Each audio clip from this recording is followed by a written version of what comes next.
Alright, hello gamers, welcome back to the show. I'm your charming, self-proclaimed yet still humble host, Mukluk, and today we are back in the wonderful world of Guild Wars 2. Which is Tyria, by the way, did you know that? Hello there. Welcome back, one and all. I am trying to not talk too loudly because my voice is still recovering. I've got another doctor's appointment coming up about that, figure out what the heck's going on. But for now, I am here. Hope you guys are doing good, and I believe today is patch day. I believe we are going to get some big changes to a couple classes today. Warriors getting their 5-second cooldown weapon swap. Rangers getting Beast Mastery buffs. A couple of other things. Kashmar, thank you for the prime. Appreciate that. Rag said, isn't this game dead? Rag, you're a regular here. I don't even want to respond to that. Greetings for oh my gosh. Hi Zonix. Vampy, thank you for the prime. Week or so of resting would recover your voice. When this first happened, I took like 3 days off, which, I did very, very short streams and didn't like talk at all for like 3 days, and it didn't hardly recover at all. I don't know if it's resting or if there is something torn in here. I'm not sure what's going on, but they're gonna possibly on Friday put a camera down my throat and see if they can see what's going on. Guardian buff like every patch. Hi Muck. Just a little one. Wow. 4 years, huh? That went fast and fun. Wishing you and your family all the best health and all the best fun this year. Thank you, Bozer. Appreciate you. Yeah, as far as, like, it would heal if you took a few days off. Like, maybe. Like, I already tried taking a few days off. I also tried so many things that chat suggested. Drinking teas, warm tea with honey, warm water with honey, gargling salt water, what is it? Oh, inhaling steam, like over like a pot. I get humid air in my lungs. It just, eating hot foods, eating cold foods. There was so many I tried. And it didn't heal at all for like 3 weeks. And then I went to a doctor and they gave me a steroid. And then it made, I got to this point, but when I talk, I can feel like there's something tightening in my throat.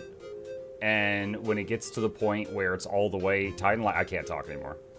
Eating cat food? I did not say cat food, Sonics. Have you tried to insert the most obscure medical advice? Yeah. Just swallow ice cubes whole, yeah. Hope you feel better. I'm okay right now. But yeah, something is definitely wrong. And it's like, of all the times in my life, like, now as a streamer, and when I'm being given the opportunity to apply to do, like, voice actor applications, like, what a time for this to happen.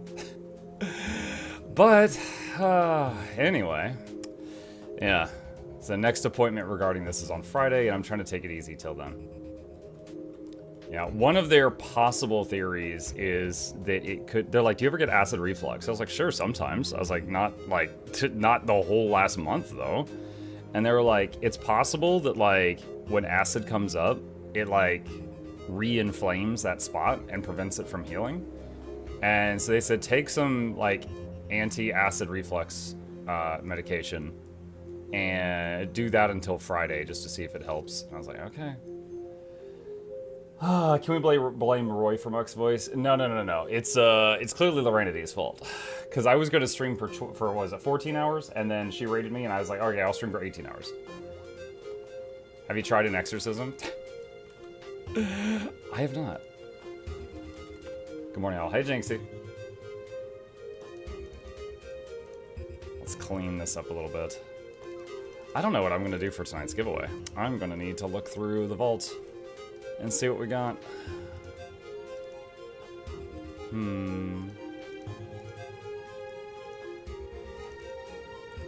Have you tried playing Paragon and shouting? Don't know if that's the answer.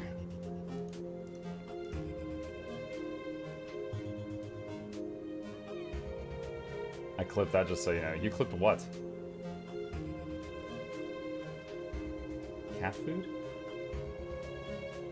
I said eating warm food, eating cold food at some one point. I don't know what you're talking about. Try singing to deathcore.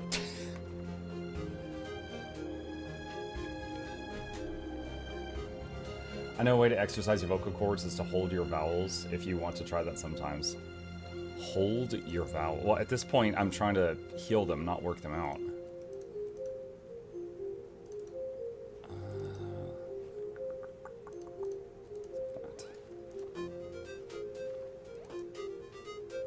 Horde.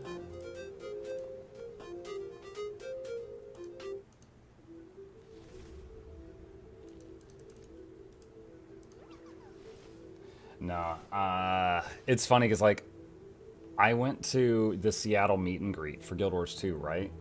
And I was, like, on my feet all day, and I did, like, permanent damage to my feet. And then a few months later, they do drops, and I'm like, all right, I'm going to stream the whole day, which was, like, 14 hours. And then Laura rated me, and I was like, oh, shoot, well, now I got double the viewers. I should keep streaming. So I streamed for 18 hours, and I think I permanently damaged my vocal cords. So Guild Wars 2 is beating the absolute shit out of me this year.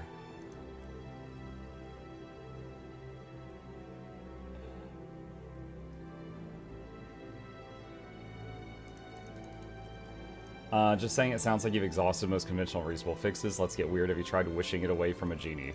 And yeah, I haven't been able to find a genie. Drops next week. Are there drops next week? Oh god, I can't. I'm not ready. I'm not ready. Where did they say drops next week? Where did they post it? Because I'll need to include that in the news video. Throat Coat Tea is a game changer for vocal cords.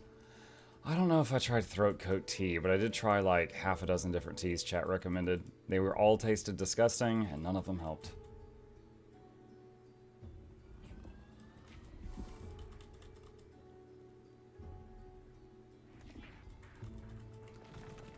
You're becoming a real-life Bubble Boy. Wasn't he Bubble Boy because he was allergic to everything? I'm not allergic to things, I'm just like falling apart. I keep overdoing it in different aspects without realizing it. That's the opposite problem I have. I have a cough from being sick for 2 months that won't go away, so I can't talk without coughing up a lung. I have been telling the doctors, I was like, dude, I don't think this is like infection or well, I don't think this is like a virus because like I'm not sneezing, I'm not coughing. Could it be like acid reflux? Maybe. I'm hiccuping right now. But I don't think it's anything anyone else can catch because I've had it for like a month now. It just feels like damage. Like I can push like right here and I can feel the painful spot. It's like inside my throat, right here, right above the collarbone. Whatever it is. Nobody's thrown antibiotics. I mean, there was the steroid. You'll be known as Muck the Whispering from now on. I will save one yell in the tank for the next time they say something like Beast Mastery is balanced around Soul Beast. Muck, what good game like Kingdom Come Deliverance? If you like Kingdom Come Deliverance, the closest game to that I think you might enjoy would be Kingdom Come Deliverance 2. Great game. Do you think throat surgery? Dude, I hope I don't need throat surgery. Holy crap. They'll be like, oh, we put a camera down your throat. We see there's a tear in here. Swallow some wood glue. That'll fix it. I'll be like, oh, great. You know, and they'll be like, oh, you know what? This was so easy. Just, yeah, $5 will cover it. I'm like, oh, wonderful. Probably not.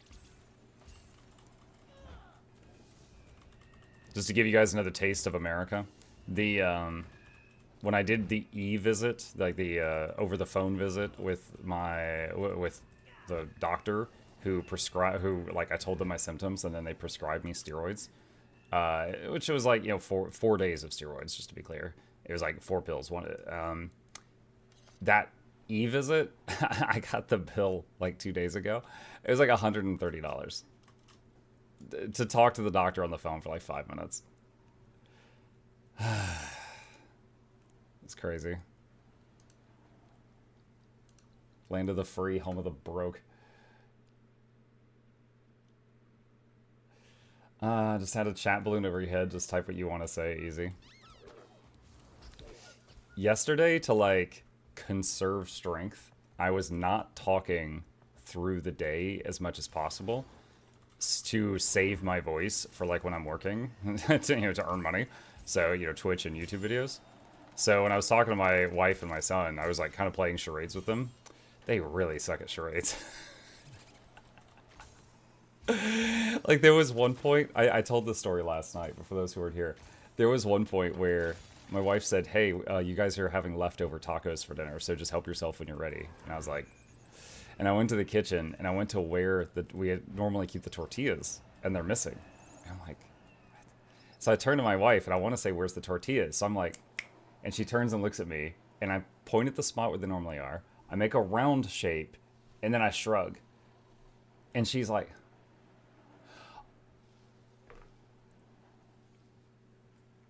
and I'm like in my head, I'm screaming, why are you signing back to me? You can talk. Like, I'm screaming in my head. And I'm like,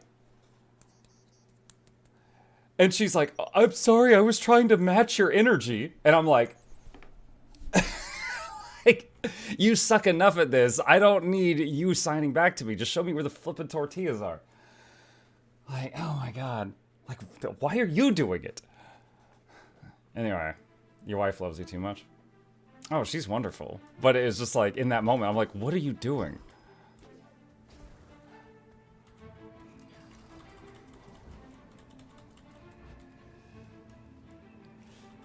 Muck Mime stream.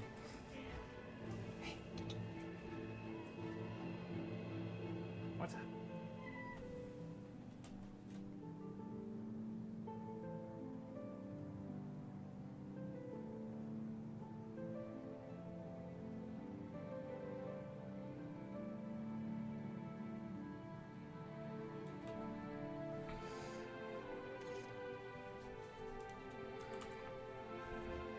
Like, what you really need to do is let Elon put a chip in your head that you can... Oh my God, dude.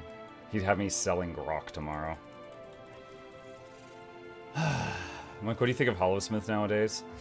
I haven't dabbled in Hollowsmith in years.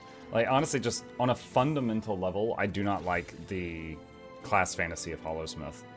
It is one of the only classes that if you play it poorly enough, you kill yourself. Because of its overheat mechanic.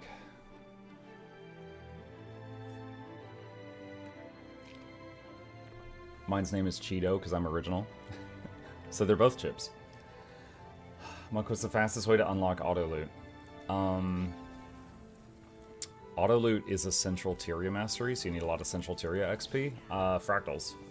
Lots of fractals.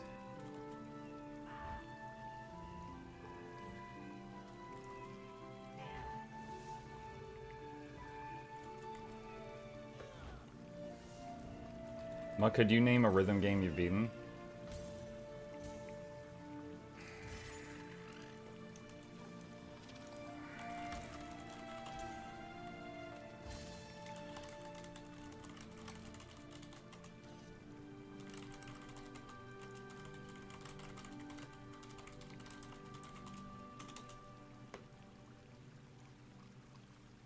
Is that it? Those 5, at least. Those 5 at least.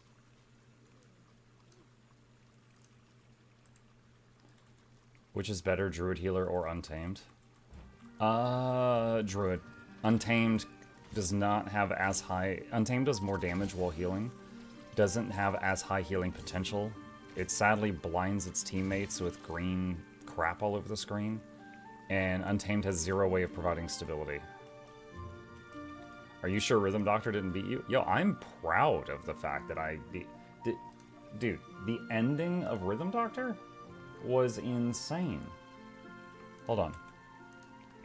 It took me, like, more time to beat the finale of Rhythm Doctor than, like, the ending... than most Elden Ring bosses. Here, watch this, for anyone who hasn't seen Rhythm Doctor.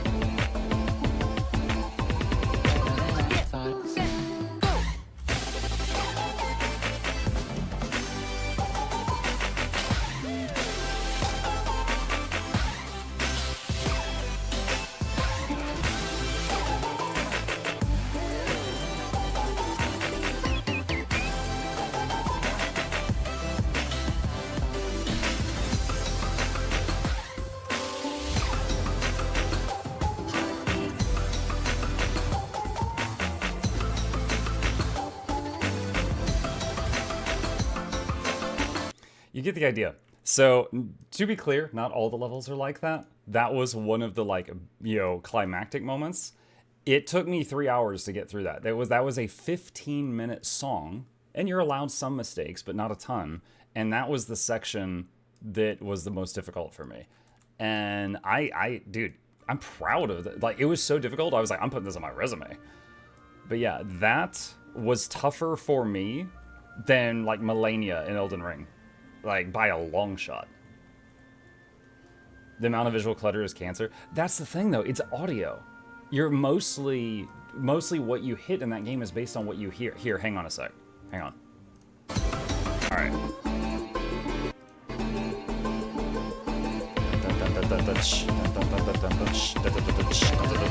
So basically there, it's every 7th beat you hit a button. When you hear that, you have to hold and release. So dun dun dun means hit it 3 times. Hit, hit, hit. 4 hits. Hold. 3 hits. Hold. Delayed hit. Hold. 4 hits. Hold. 3 hits. So you get the idea. You technically could play that game with your eyes closed if you had a perfect sense of rhythm. But it is like the visuals are helpful for knowing if you were too early or too late. But if you were a perfect player, you could do it with your eyes closed. The visuals were just really impressive. But yeah, it still took me a long time. My biggest rhythm game was Metal Hellsinger with accessibility enabled. I would say Hi-Fi Rush was definitely the easiest rhythm game I ever played, because you could do stuff off beat, but if you did it on beat, you did like more damage and stuff. Also, once you figured out the beat, you could dodge or block on because the enemies always attacked you on the beat. So if you just hit dodge or block on the beat every single time, you were basically invulnerable while you like memorized what was going on around you.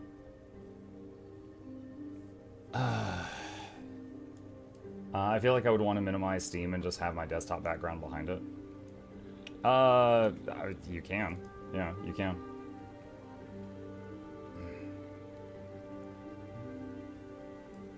Let's see. Finished in here. Wizard Cobbler.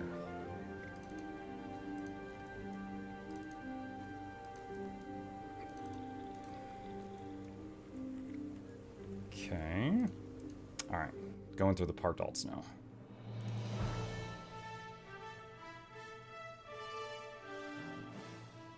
Muck, you cheesed Melania, did you not? I wouldn't say I cheesed Melania. I would say I used all the tools that were given to me, and a lot of people didn't approve of it. Let me see if I can find it. This comes up in conversation from time to time.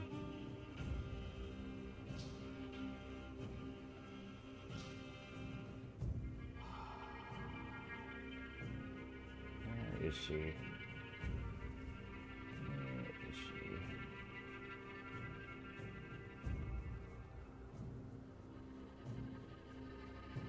You didn't fight me. Yeah. Yeah, Melania, I would say, is difficult if you are fighting her. Hey, look, it's the naked Tree with a of stick. Birds. How are you today? Is this it? Okay, this is it.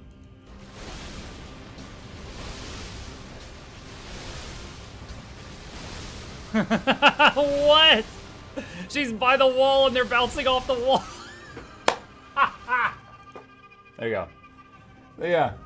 Since I didn't fight her naked with a pot on my head with 2 sticks, she wasn't too tough.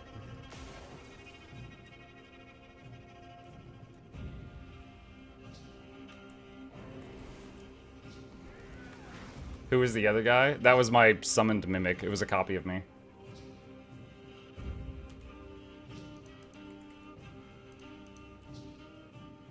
Muck has lost an octave or so in his voice. Well, I'm talking quieter right now, trying to not go too crazy on my torn up throat. I use the Kamehameha build in Elden Ring. I have seen a lot of clips of that.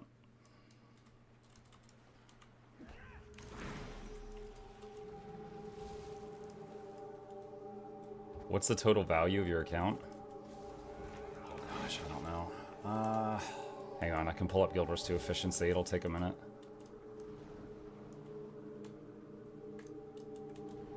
You must prove your strength to Ox by becoming the Ox. I can transform you for a short. Okay, this is what efficiency says.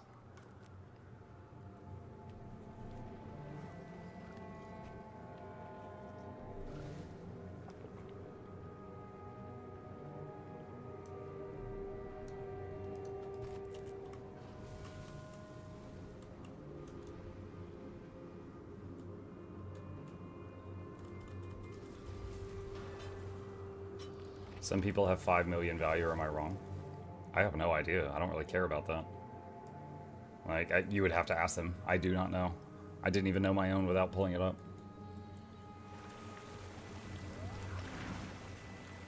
Oh, the rewind wore off. Shoot. I gotta fly back up. Mike, when is the VOE quarterly update? You can click on the Wizard's Vault and go to Special tab and look at the countdown to see time remaining. 21 days remaining.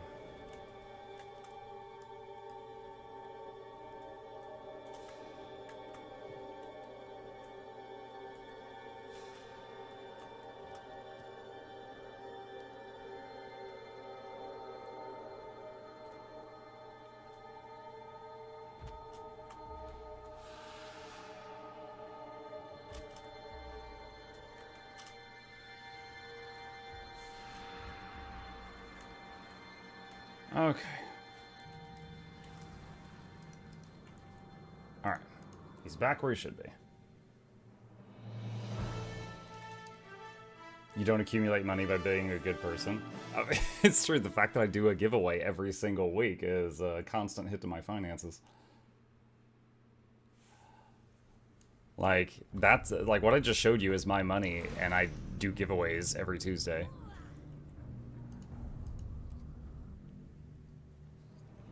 Yeah, my way of getting money is what you see me doing right now. This, like, 12-minute routine. That's just a bunch of things that give a lot of money for 1 second of work, but you can only do them once a day. And I just do them every day.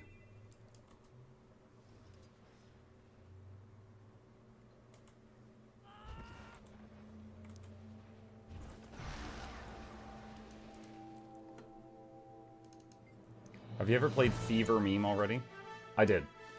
Just recently, it was like last month. If you look on the Mukluk Plays YouTube channel, there's a playlist for Fever Meme, and you can watch the whole playthrough if you want.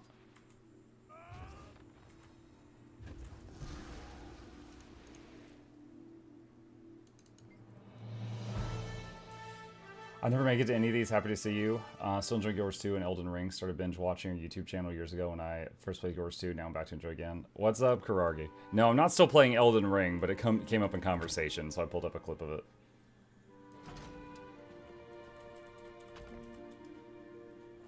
It was only 2 expansions last time I played. There are more. I know how that goes. When I played the game originally, it was at launch. And I got bored and moved on. And when I came back to the game, it was after Path of Fire. So went from no expansions to 2 expansions and a bunch of living worlds. I'm playing Baba's You. It's kicking my butt. Yeah, Baba beat me. I beat like a couple dozen levels of it, but then it started getting really, really tough. It was a very clever game, but I felt like I wasn't smart enough for the second half of it. What is the other games channel Muck has? I have 2 YouTube channels. One called MuklukYoutube that has all the video, like edited videos, and that's the one I stream on. And the other is called Mukluk Plays, and it has playlists for every game I play. So there's like over 10,000 videos there. So if you're like, oh hey, I want to, you know, have you played Hollow Knight? And I'm like, yeah, I played it years ago. Here's the playlist. I could just link it to you and you can watch it. It's all there. How many hours till patch? Usual patch time is between an hour and a half to 2 hours from now.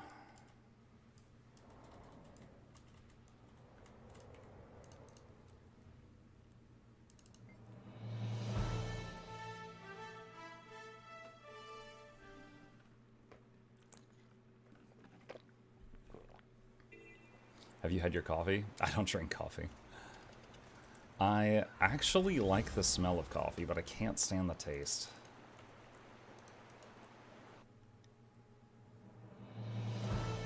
that is it for the daily routine.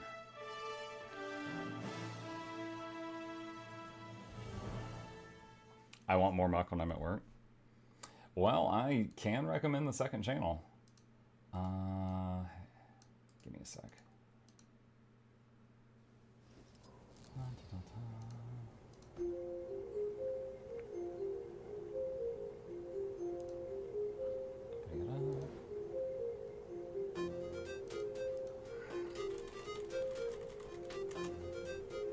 Is there a patch coming? Yeah, today's patch day.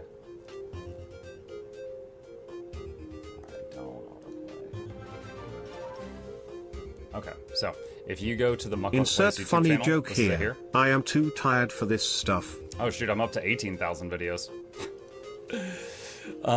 So this channel, if you go to playlist, there's a playlist for every game we have played for like the last 4 or 5 years.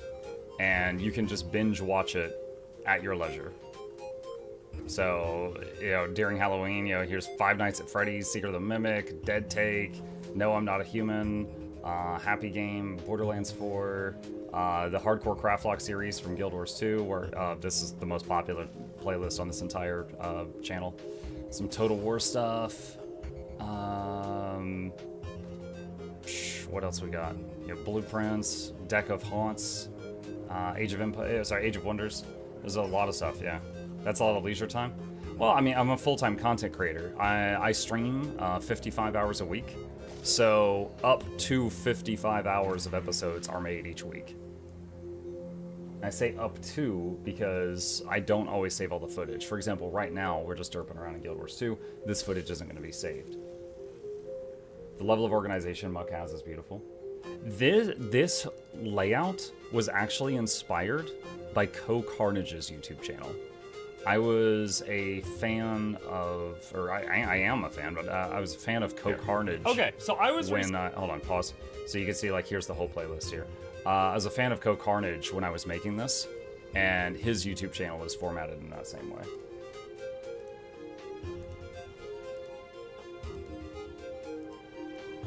And I've got 2 people, both my wife and a person in the community named Birdtree, help me with the uploads to that channel each day. So each day, like last night we played Mind Over Magic. Afterwards, they cut it up into episodes, used thumbnails I had already prepared, and uploaded them to that channel.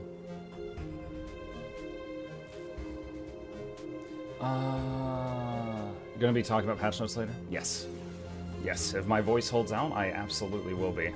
Might have to TLDR some things, but people don't usually mind that. Let's see what we got.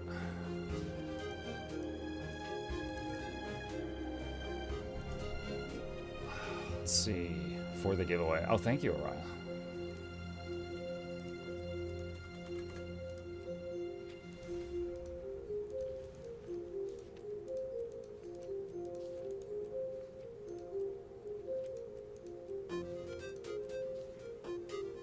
Oh, wait, what was that?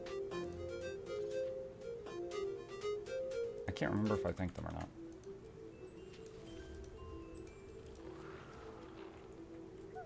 Okay.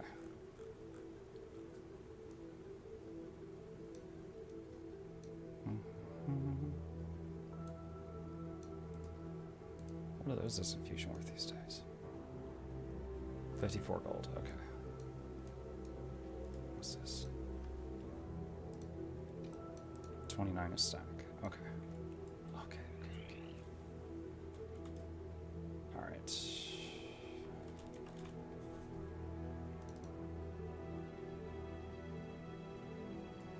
Okay, there we go. Mailbox cleaned up. All tidied for now.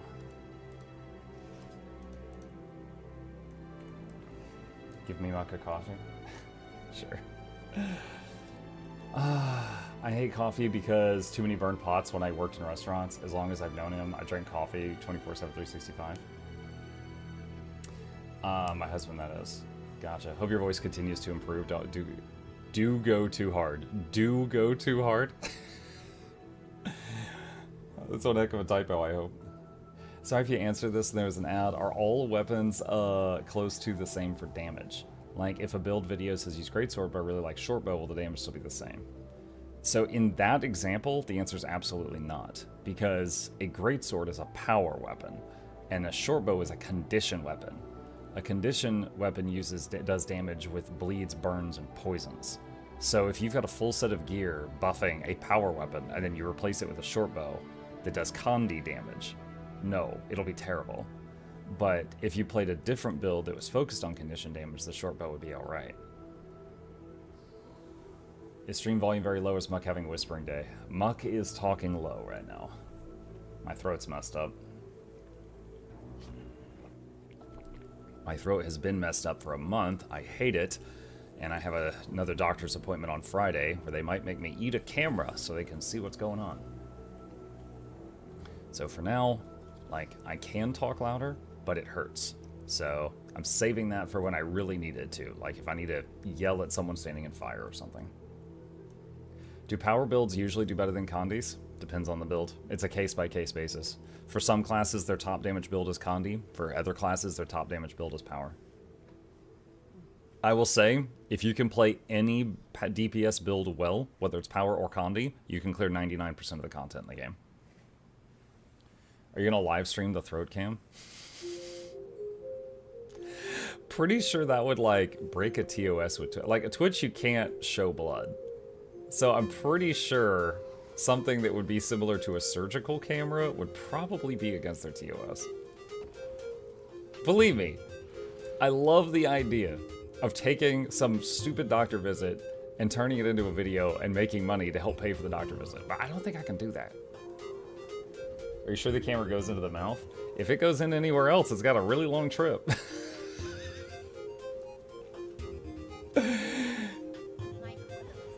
Honestly, a personal preference, I usually lean toward condi builds and have no issues with right gear.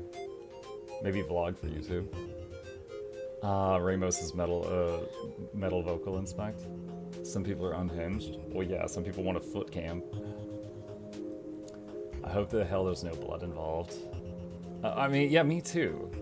But it's like, okay, so whatever is going on with me, I am almost certain that they'll be able to see it if they had a camera in my throat. Because, like, it's not just when I talk, it's when I swallow things too.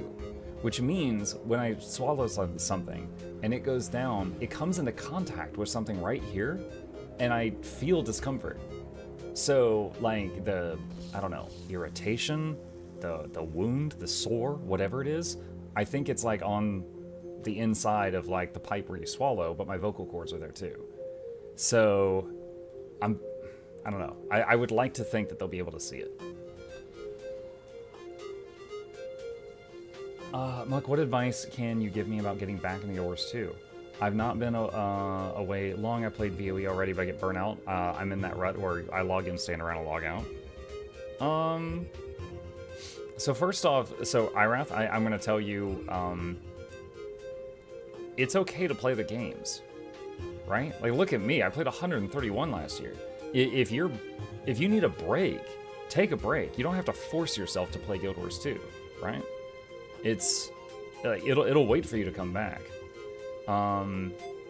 If you are like coming back and you do want to play it, you could maybe like browse the latest builds and see if there's any that excite you.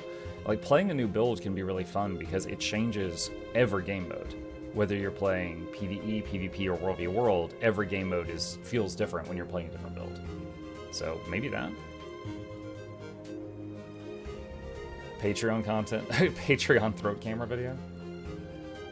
Scarring inflammation, yeah. Yep. Maybe a pulp or something? Pulp? I gotta Google that. What is a pulp? Ew?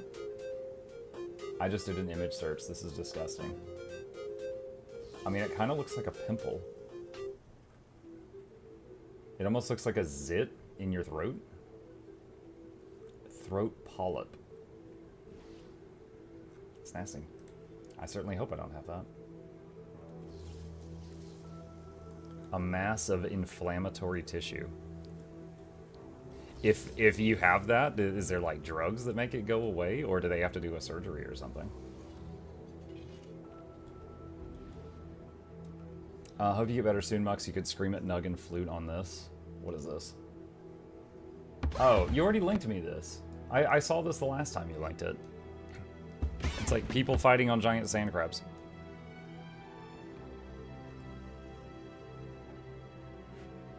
Yeah, it looks like a cute little game. I don't know if I'll try it, but it looks like a cute little game. I played Guild Wars 2 since beta. I made a YouTube channel called Guild Wars Community in January. After a couple of months after release, I didn't enjoy Guild Wars 2 anymore. The only game I'm playing now is Gotham Knights, and honestly, I have really good fun with it. Yeah, that's fine. That's totally fine. I'm back after 13 years. It's a lot more enjoyable. They did many things better than WoW. Yeah, like dude, it's crazy to think about this, but I've been playing MMOs on and off for 25 years now, since EverQuest. And this, for me right now, is the perfect MMO. Like, do I get bored sometimes? Yeah, sure, but I got 10,000 hours in this. Yeah, I do get bored sometimes, but this is, like, for me, I should say the closest thing to a perfect, not perfect, but the closest thing to a perfect MMO. WoW has too many elitists. Well, there's elitists in every game, but I would say Guild Wars 2 has a better... Guild Wars 2 has won awards for its, like, community.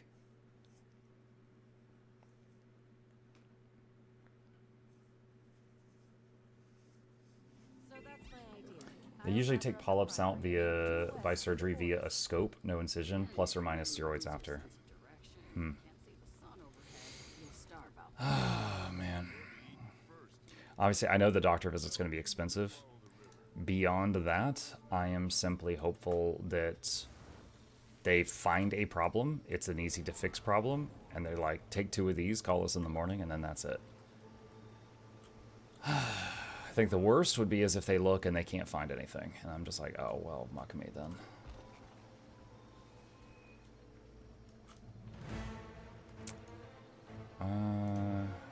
This map is not doing a thing.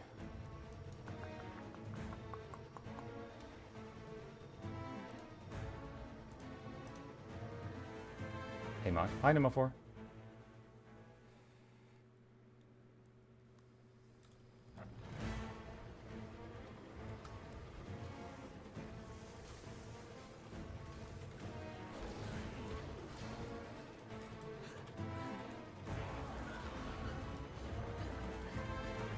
Okay, that...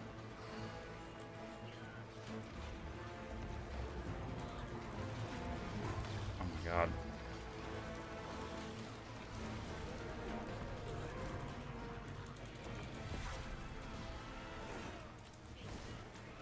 I hate this part of the meta so much. They're like, how do we make this as unfun as possible? Alright, I'm rizzing those two.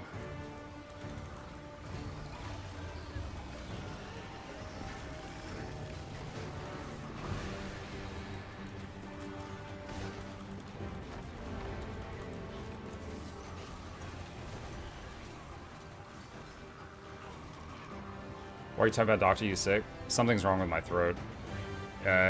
It's been about a month now, since December 11th. On December 11th, I did a stream that was 18 hours long because I'm a freaking idiot. The next day, I couldn't talk, and I was like, okay, I overdid it yesterday, blah, blah, blah, blah, right? But it's been a month, and it's still messed up.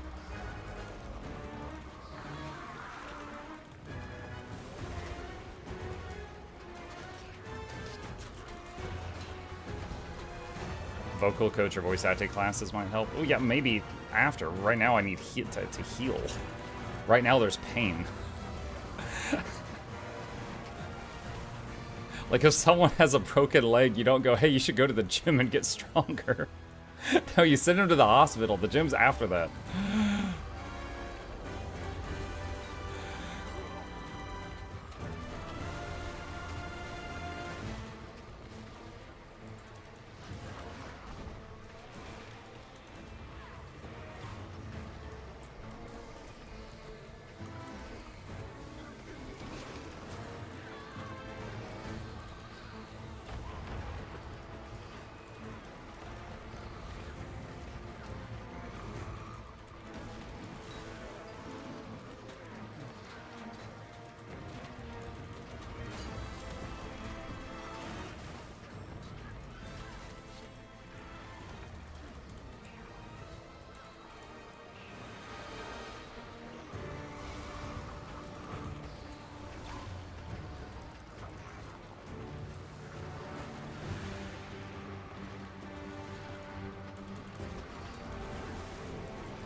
Oh gosh, one of them killed the thingy too quick.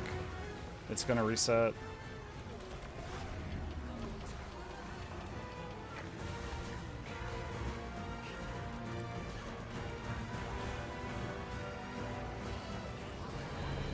Oh, the event failed. Rip.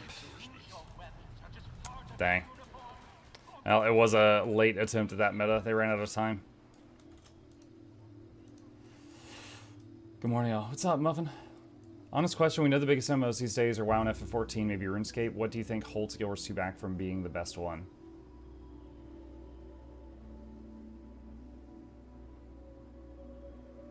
So I do think collectively, like each MMO is a collection of features, right?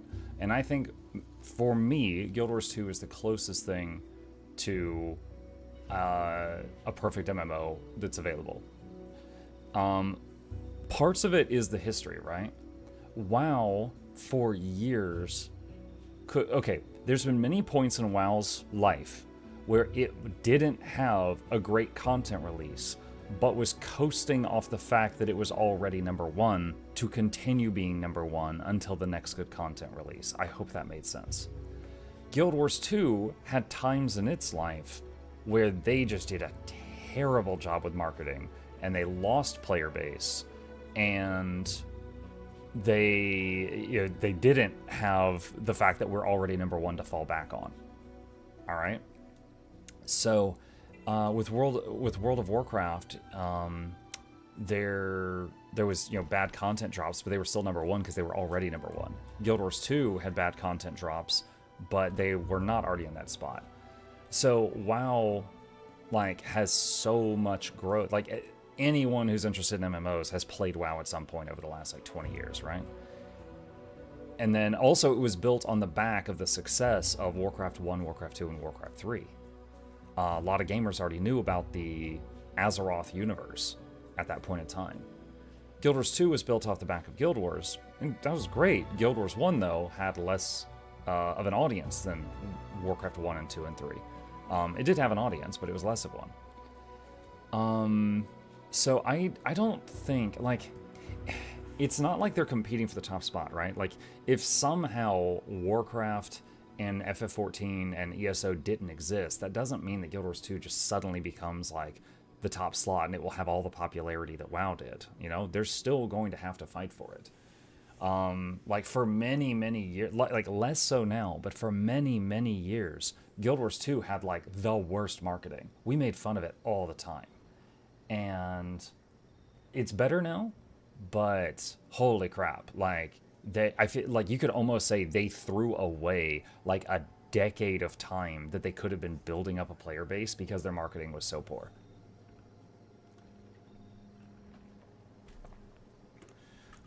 It's absolutely been a thing. They amped up the marketing a lot lately. I remember there was one time I was doing a podcast with Mighty Teapot and Guild MM once, and Guild MM was like, "What do you guys think that they could do to make the game more popular?"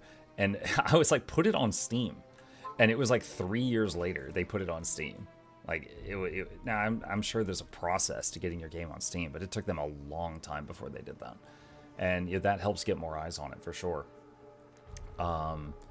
Commercials. They did a commercial at the Game Awards. They went on Twitch. Proper cinematics. I have said this before. Now again, everything I say here is my opinion, right? You might disagree, and that's okay. When World of Warcraft, again, I always use this example because it's a good one. When World of Warcraft Battle for Azeroth came out, the cinematic that came out of the Alliance fighting the Horde made me want to reinstall. Okay, it was really good. It just showed conflict. It just showed combat, and when Sylvanas screamed for the Horde, I wanted to get up out of my chair. I was like, I'm ready. But when Guild Wars 2 came out with the End of Dragons cinematic, it was pretty, but if I wasn't already a fan, it really did nothing for me. It showed no conflict at all. It just showed people talking, and then bubbles and them flying through the sky and stuff like that. So it's just Another example of it, what I think is a poor cinematic, is WoW's Dragonflight one. Again, showed no conflict. It just showed people flying through the sky like, wee, hoo hoo, so much fun. And it was bleh. You know, I don't think that was a good one. So there was many years where the marketing for Guild Wars 2 was poor, and they, again, in my opinion, the cinematics coming out were not hooking in new players. How is your throat? I'm trying to go easy on it. I have a doctor's appointment on Friday. They're going to make me eat a camera. Are you ready for Fractal Rush? Is that soon? Hang on. I don't know if Fractal Rush is today or next week.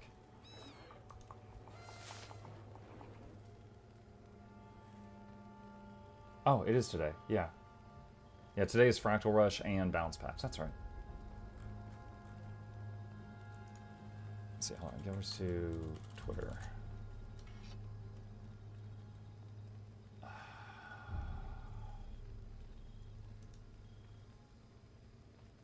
Give me a sec.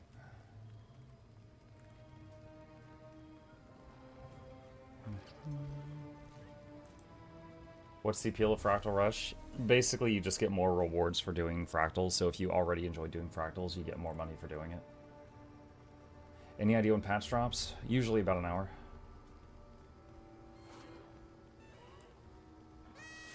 Blizzard cinematics are incredible, but it's like watching Arcane and installing League of Legends. You're probably not going to get what you're looking for. Yeah, I mean... Does anyone remember the Blizzard cinematics where they had like Chuck Norris and they had like Ozzy as the Prince of Darkness and they had Mr. T as the Night Elf Mohawk and crap like that? Like, yeah, you knew that that wasn't going to be in the game, but it was just funny. You know, it was still good advertising.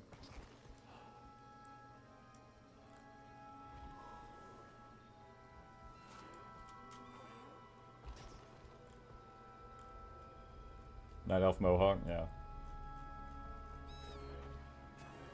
Yeah, that was just like funny advertising. I think Guild Wars 2, they did, you know, an ad at the Game Awards, and that was like, I still think it could have been a little bit better, but I think that was the best ad that they've done in a long time because it showed some conflict.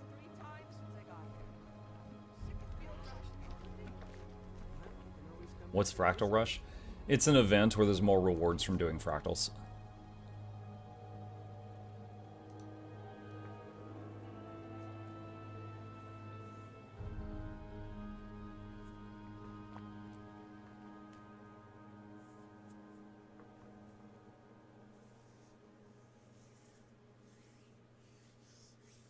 What do you think would make Guild Wars 2 better? Oh god, that's a big topic. I mean, there's a lot of things they could tweak. Like, I think the Boon system should be reworked. I think the trinity in this game of, you know, healer slash Boon support and then offensive Boon support slash DPS, I think that's confusing to new players, and I wouldn't mind that getting changed.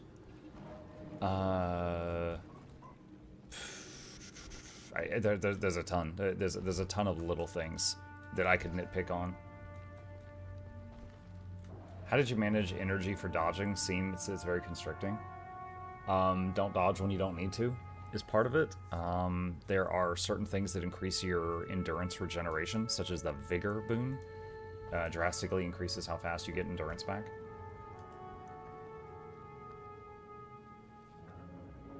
Trinity change as in making it like WoW, or explain it better.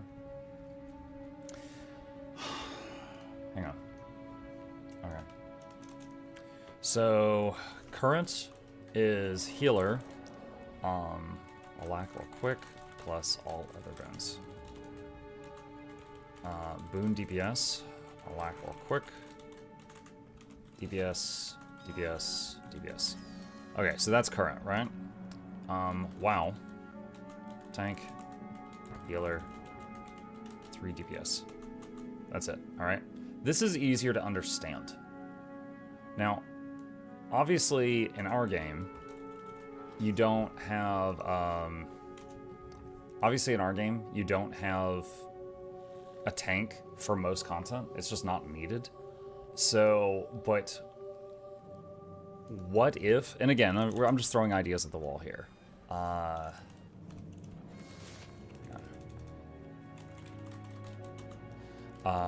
Healer, boon support, most if not all boons, like Bard or Enchanter from other games. 3x DPS. So what if it was like that? So if you just had like a healer, one person who excels at buffing and debuffing, and then 3 DPS. That would be really easy to understand, and you could easily make like a queuing system, right? You could make it to where you had like a, like they've got the system coming out where you can queue into raid groups. It would be easy if the roles were like that. Worldview World has that set up. Yeah. All right. Bring back old school EverQuest Bard song weaving. Sure. The thing is, right now, our boon system is the old school EverQuest Bard thing, but it's just everybody does that. Why all characters squishing Guild Wars 2 die fast? I see fully geared Guardian die a lot in world bosses. Guardian has the most defensive tools in the game. You're probably seeing some that don't really understand their class that well.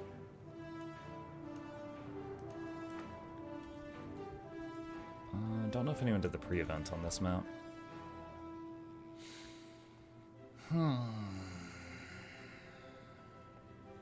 Chapter corner. Think the boon system needs a rework. Yeah, I agree.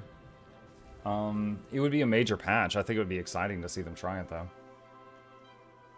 But boons are just way, way, way too strong, and we have them always up. And they make, not all, but many classes feel the same.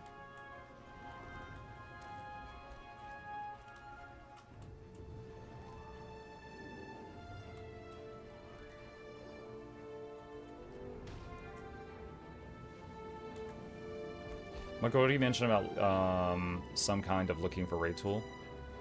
They... Holy noise.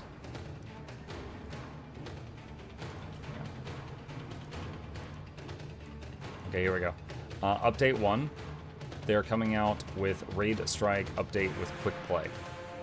So kind of like the looking for group tool they added for Fractals, they're coming out with one for Raids and Strikes in the first major update. What was that meta schedule? That's Event Table. It's an add-on. Here's a list of add-on guides. Look for Event Table on that list if you want it.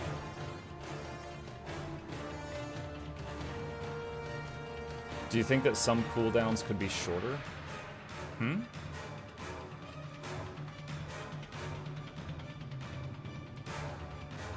Are you, okay, so that was about dodging?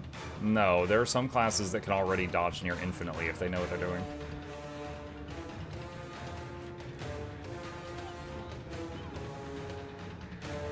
As someone that only has 300, 400 hours of yours too, that what if would be a lot easier to understand. Yeah, it's like, right now, there's sometimes, like right now, you see me doing open world content, right? The reason for that is I don't want to deal with making a group. I just, after 10,000 hours, I'm tired of it most days. It's, oh god, I'm in combat, it's not working.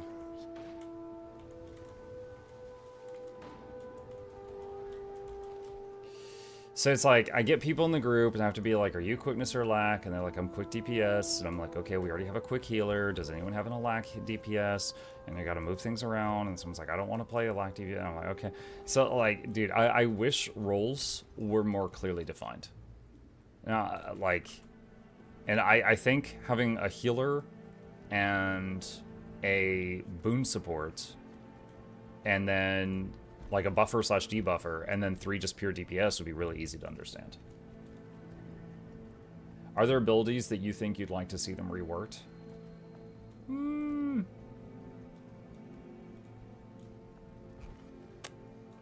I think the answer to that question would be, is if the game devs had data for like, these skills are almost never used at max level, and then they could look at those skills and be like, why?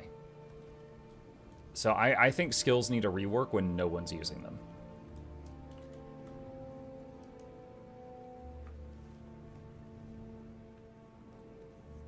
Merging a lack and quickness would perhaps help a bit. They could merge it, but then also half their power.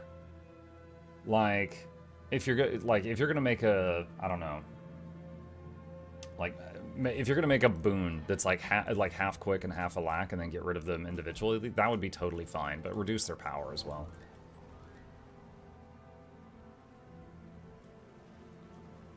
No one's using the race skills.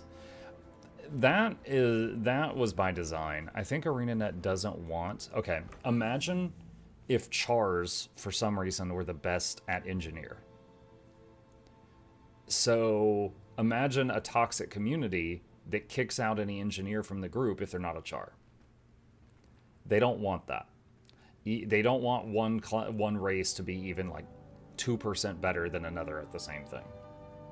So, because World of Warcraft had that, and honestly, I like when a racial ability saves my bacon.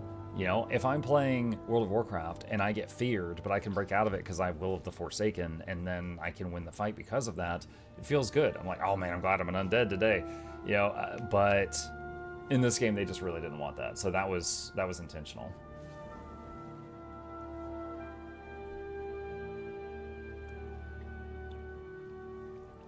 Didn't Sylvaris have an ability that got nerfed?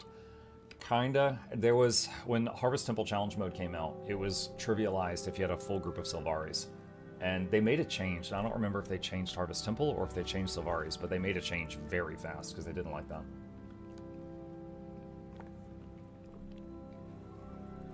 Hemon community, happy Tuesday, hope all is well. I know Arena has its third-party rule, however, is Burrito looked on the same level as Blish HUD?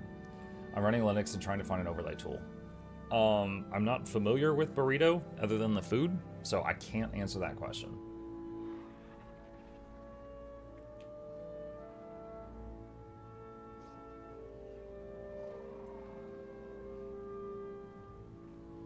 In result, all WoW Warlocks are undead. I think WoW Warlocks are mostly undead because they just look really good.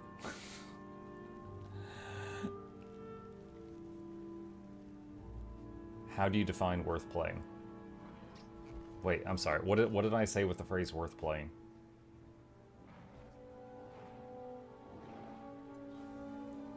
Just make boons personal. Yeah, another thing, I would prefer a full overhaul of the boon system, but if they were going to not do that, my next best wish would be, what if they made it to where each person could only provide 5 stacks of might to other people?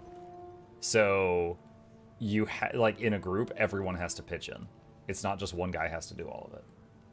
Because right now the healer has to do 25 might and fury and swiftness and quickness or alacrity and regen and protection and stability on demand and Aegis on demand, and it's just like, it's insane. So wouldn't that make forming groups even more annoying? Maybe, but as someone who usually plays healer, I would love if they divided up the workload a bit.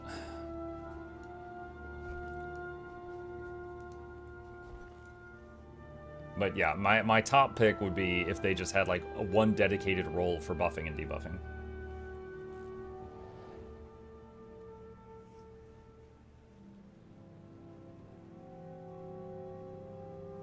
Boons are the result of why everyone needs to be stacked in one spot. There's 2 reasons for that. There's 2 reasons everyone has to stack in one spot. One is boons, the second is healing. If I'm a druid, you gotta be right here if you want heals or boons. This is where they are. If you are not in this area, you're not getting boons or heals.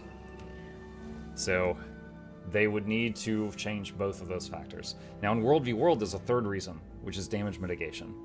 If you're in a pile of 50 people and someone is spamming attacks on that pile that hits 5 people, it might hit you 1 second, but then it won't hit you the next second. It's a lot harder to kill people when they're blobbed up. So again, in World v World, it's there's 3 reasons, but everywhere else there's 2.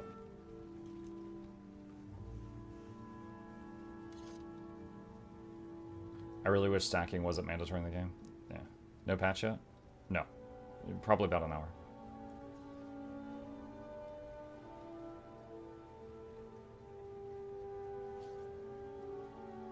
Has ANET mentioned updating the UI at all with QOL updates? Mainly with how low resolution it is? I have some gripes with the UI. there's some things on here, like for example, I can move the map up there, but I can't move it over there. I don't know why, but I would not mind the ability to just move everything around where I want it. Another thing, hey, here's a random thing for you guys. Do you see this skill right here? Watch as I back up. Do you see that red bar? That means you're out of range. How many of you didn't know that?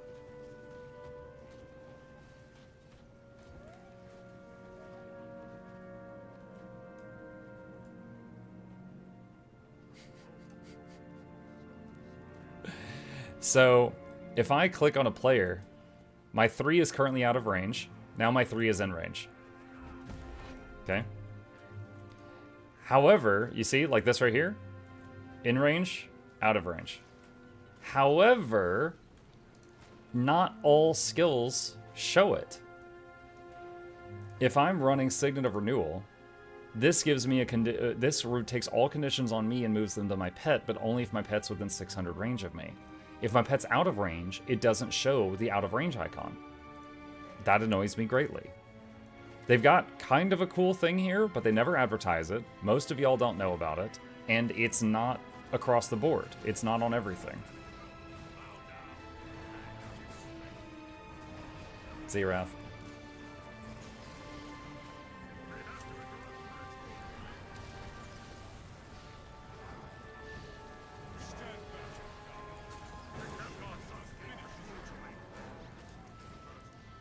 Hey, Mike, how's the voice?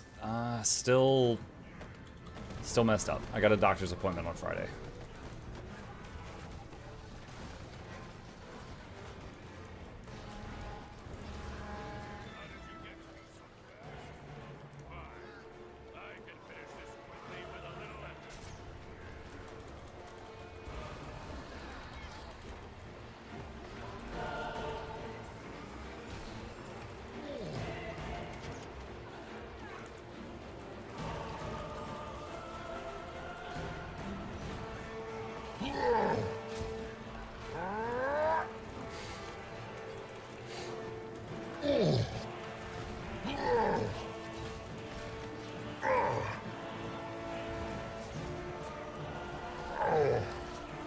You got me.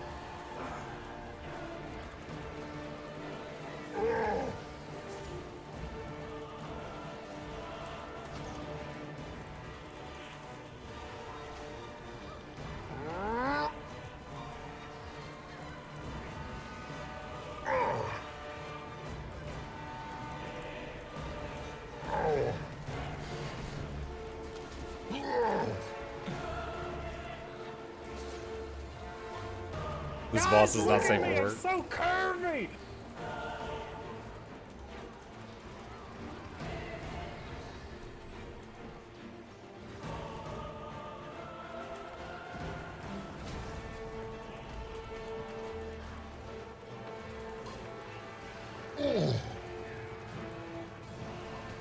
Mike, sorry for the repeat question. I'm curious to know your thoughts on it. What about giving a lack and quick on healer only so that those who love the support of Have It All and high DPS can do their own thing? Again, like, ArenaNet themselves have said that quickness and alacrity was a mistake. They regret making those boons. But they can't put them away now because they think people will be really upset about it. So that's kind of the situation. They're too powerful. They mess up a lot of stuff. They basically created the current... Think about it. If quickness and alacrity didn't exist, we just have healer plus 4 DPS. Group compositions would be a lot easier to understand.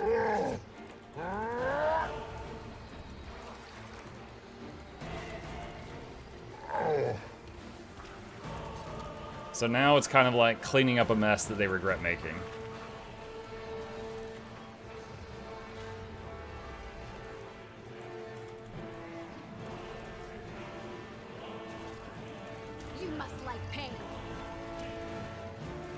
Take a lag, but not my quickness. There you go.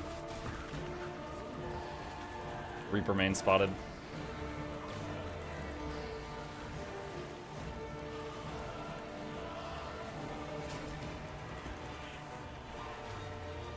Look, how do you hide players? Graphic settings, character model limit.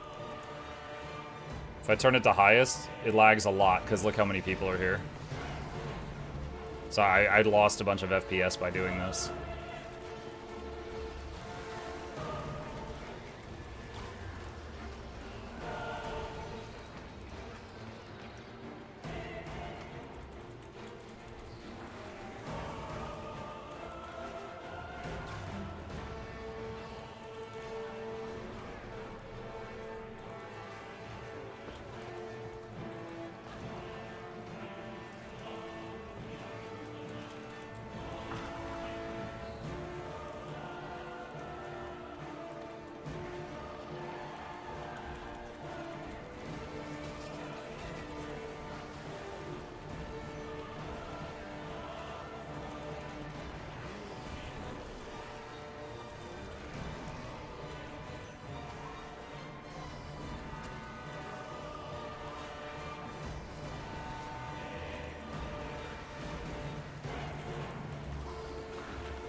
Why did Guild Wars 2 even add boons? It had boons at launch, but they were like longer cooldown. You couldn't keep them up the whole time. Like, think about protection. Protection reduces the damage you take by 33%. That's insane. In other MMOs, that's an emergency cooldown. In our game, we expect it up to all the time. So when Guild Wars first came out, it would be like, oh, big hit coming, I'm gonna pop my protection for this. But now we just expect it 100% of the time. So it's not... boons were always there, but they... As the game progressed, they became a thing that was like a rare cooldown. And they went from that to keep it up 100% of the time.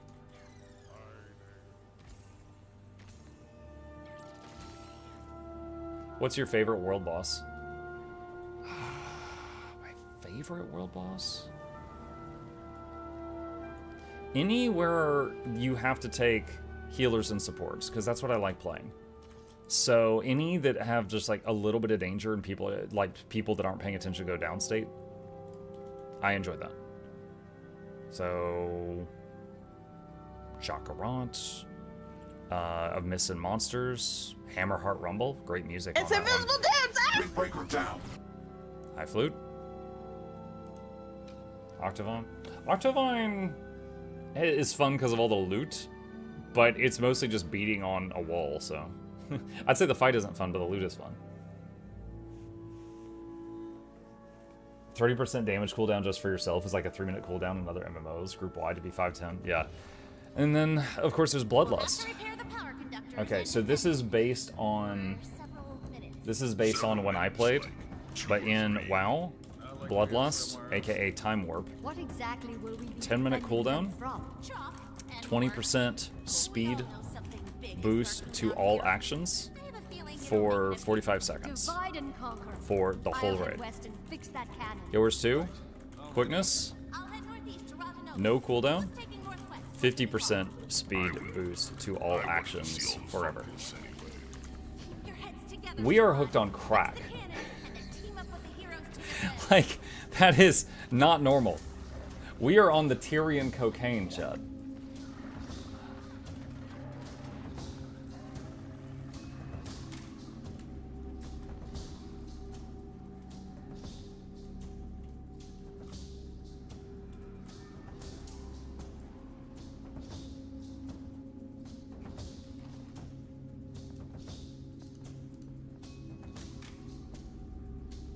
At least the players are having fun. That's true, that's true. Having fun is the most important part. But sometimes you have to nerf something to make the game more fun overall. Now, I could be wrong on this. You know, I'm just sharing my opinion. I don't work at ArenaNet, so I don't get these changes made. It's something I would like to see.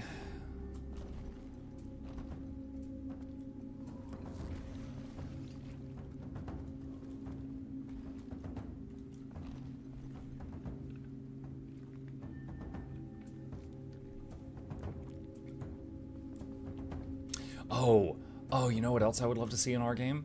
Diminishing returns. So for people who don't know what that is, let me take that from the top. So diminishing returns. Okay, let's say guy stuns you for 5 seconds. Okay? It's a 5-second stun. Then, guy stuns you for 5 seconds again, but now it's a 3-second stun. Then, guy stuns you for 5 seconds again, but now it's a 1-second stun. You are now immune to stuns for a short time so that you can play the game. That's in World of Warcraft. I would love for that to be in our game. Anyone who's PvP'd in this game knows that if you're playing someone that is got more experience than you, they can just, especially it's something like a Spellbreaker, they can make it to you so you cannot play the game. They could just stun lock you forever. Getting too loud. The trade-off is that our game has stability, their game doesn't. But if you are fighting someone who doesn't have a lot of stability in their build, and you catch them, it's like an easy kill, because they never get out of it.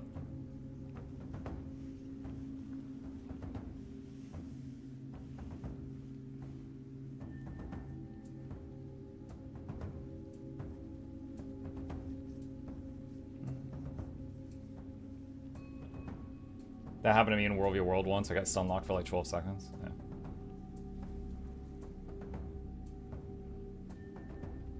What if players had the CC bar and they'd be CC immune for some time after getting CC'd enough? I'd be okay with that. It would be an interesting thing to try, because like they added the CC bar to Mechanist mechs in PvP. I wouldn't mind them trying it. You know, like they could set it up to where we got CC bars for like a weekend, and you know, see just how it performs. The stun thing would have to be on successful stun. If they made it so you could send out X amount of stuns per second and someone blocked all of them, it would be reverse CC. Yeah, it's only, yeah, in WoW it's only on successful stuff, not like avoided stuff.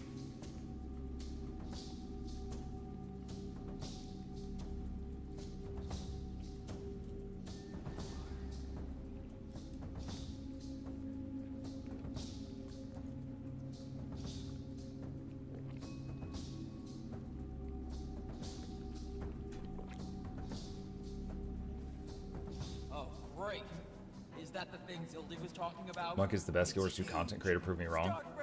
I probably could prove you wrong, but I'm not going to do it. Thank you for the kind words.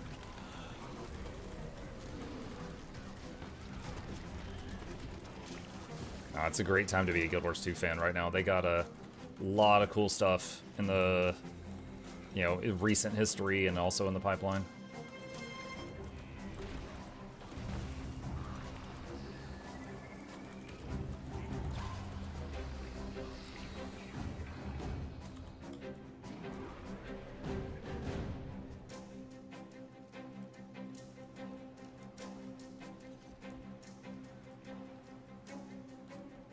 I don't have either flying mount. Can you convince me to work towards one of them? Okay, look what I can do.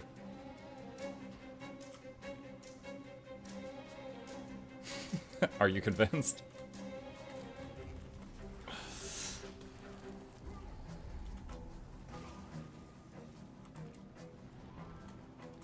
Is Gabe fully healed?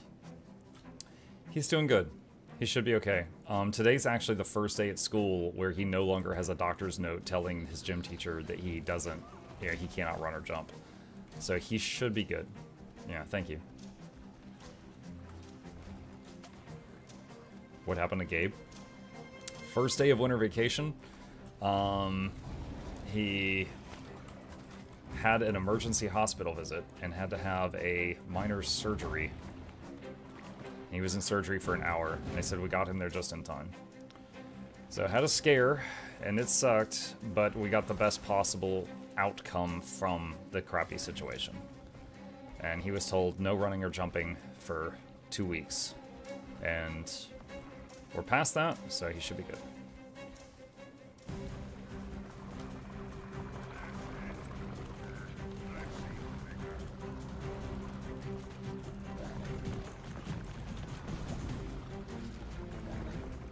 Not even a semester-long license for PE stuff? I'm not saying exactly what the surgery was because my son has asked me not to, and I'm respecting that. But I'll tell you, he was in surgery for an hour. And so it's, they didn't have to, it wasn't like heart surgery. But it was something that would have been extremely bad, they said, if we didn't get him there in time. Look for the stars, trying to res those two that are in the donut. I search and rescued one of them.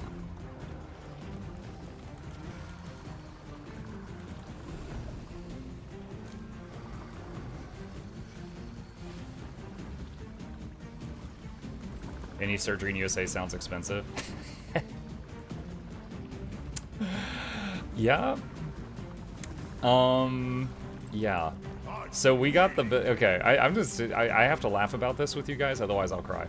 All right, so we got the bill a couple of weeks later so again, not saying what it was, but he was in surgery for 1 hour. So we used 1 hour of a surgeon's time, plus the anesthesiologist and stuff like that. Then we were there for more hours while he recovered, and then we went home, okay? Before insurance, the bill was $30,000.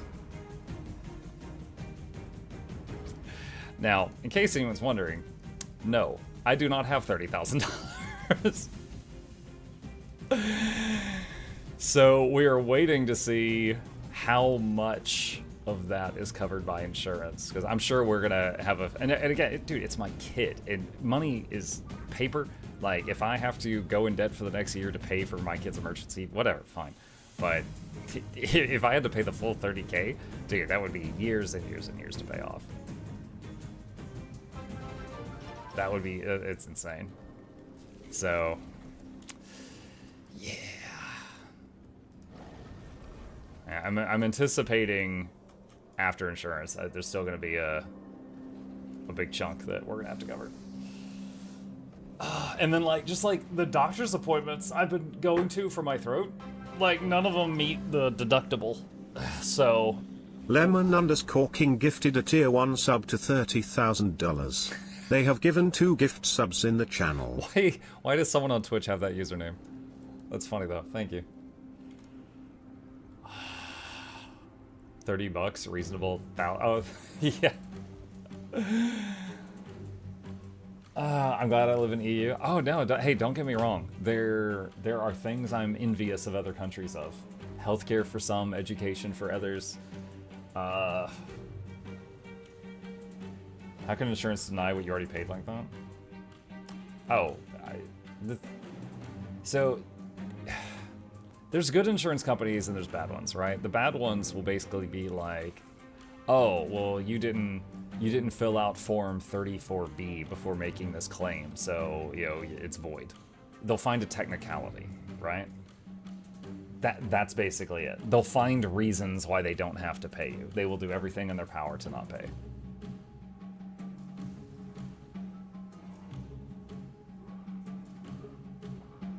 If you have to pay 30K, just start a fundraiser with your family, your viewers to pay for it. That would be a last resort. I really don't want to do that unless it's a last resort. I'm not there yet.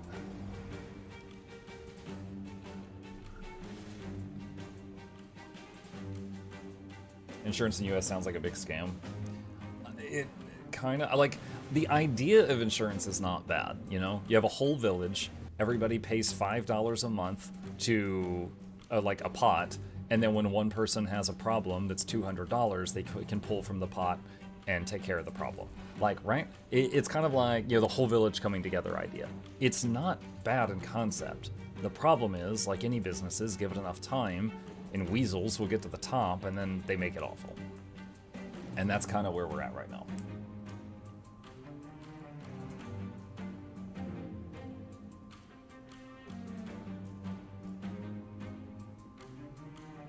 That sounds like public healthcare, which Americans don't want.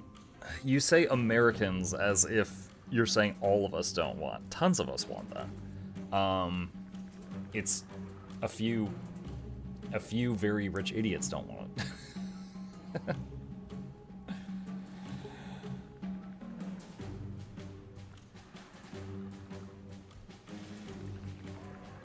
I'm envious of the USA Jack in the Box stoner menu. I'll tell you, you know, when I was in, I've lived right by Jack in the Boxes. I've actually never eaten in one.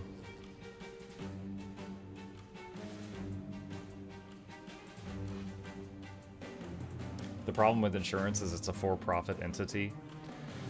Same with prisons.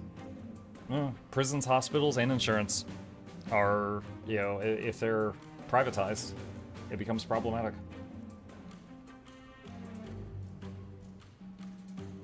As someone who experienced British healthcare once, I personally don't want that here. Yeah, I've never been to British healthcare. I don't know about that, but it's sometimes compared over here to the VA, which is like the Veterans Assistance Association or whatever. So it's like people that were in the military, they can use the VA when they need healthcare, and it's like either free or it's cheaper, but the experience is awful. Like they'll be like, hey, I messed up my spine, and they're like, okay, well, we've got an appointment for you in 2 years. You know, like it might be free or it might be affordable, but the wait time is insane, and then they just die. You know, that last part was meant to be a joke, but it was darker than I intended. So it's kind of like that. I'm a vet and I go through the VA often. It's not as bad as people think it is. Honestly, that's awesome, Fuchio. Like, obviously, I don't hope it's bad. That's just what I've heard.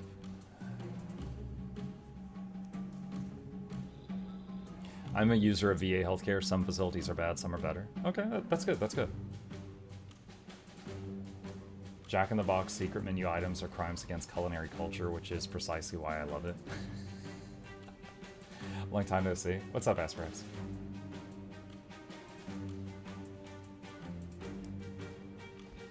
Hey, Mugga Chat. What's up, Evelyn? Privatizing essential public services is a misguided policy that unfortunately many continue to idealize. Based on what I know, I agree with you.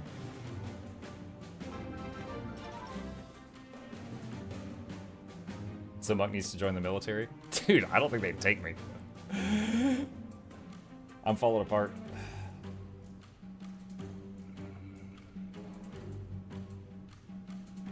Hello from Russia, have a nice stream. Hello, Ford Leva. Welcome. Mr. Madiman gifted a tier 1 sub to I Never Loved You. They have given 12 gift subs in the channel. Army content creator GG. Oh gosh. You think if I prove to them I'll eat a crayon that they would take me? Hang on, I'm gonna refill my water. I'll be right back.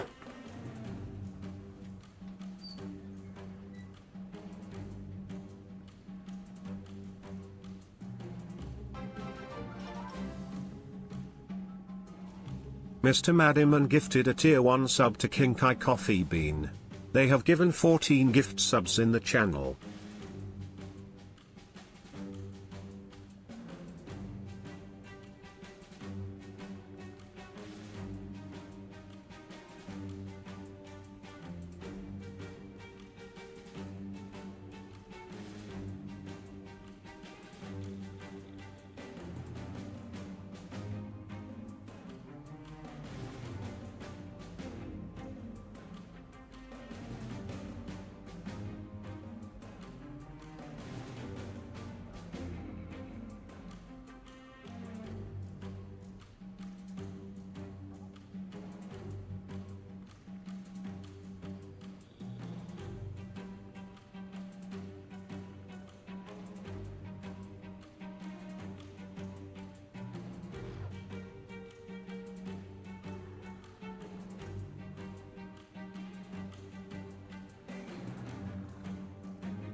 Okay.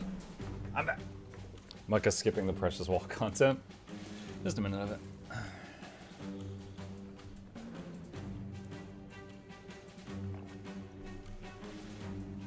Life hack, have stupid Twitch username, get free subs all the time. What's more engaging, chat? The Chakarant wall or Octavine? Well, I mean, Octavine, you open the boxes. Earm Darth Mole gifted a tier 1 sub to MuklukYoutube. They have given 97 gift subs in the channel. That's weird. For those who don't know, my username used to be MuklukTwitch on Twitch because Mukluk was taken. And then after I became a Twitch partner, I was like, hey, the guy with the account name Mukluk hasn't logged in 9 years. Can I have his username? And they're like, sure. So I got it. So it's weird that there's a MuklukTwitch whoa. Hey, are you on EU? At the moment I am, yes. Topa says, I work in insurance billing. It's what I do for a living. I'll be the first to tell you I hate it and it's awful. The 30K hospital bill is inflated because of how it works in America. Providers purposely overbill the insurance company because the insurance will adjust the fee down to the contracted rate or allowed amount, which is dictated by the contracts. Providers' hospitals have to be in network with the insurance company. Providers are expected and required to do this because if they charge less than the allowed amount, it's considered a form of insurance fraud. I'll be honest, I didn't understand half of that, but oh boy. Incoming. Hi, 4NG. Can confirm I used to work insurance. Is the update out already? No, it's not.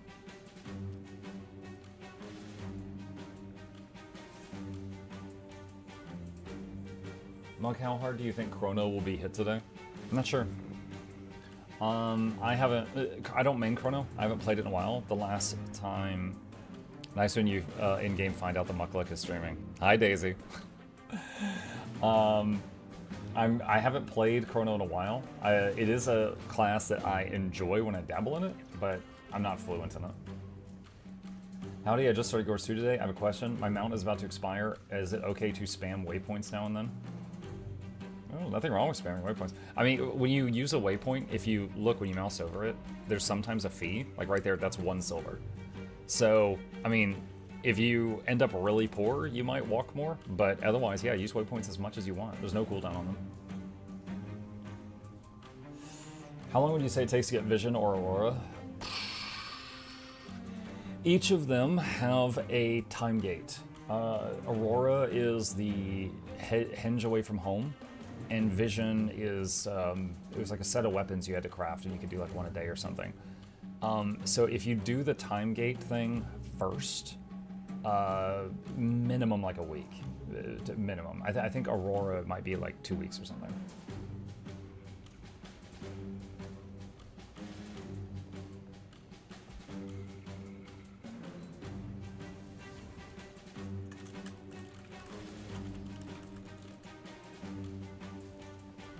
At least 16 days for enjoy from home. Yeah.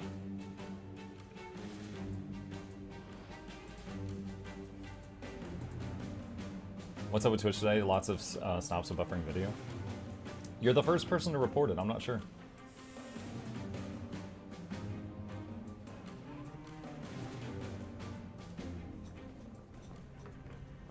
He's John Guild Wars.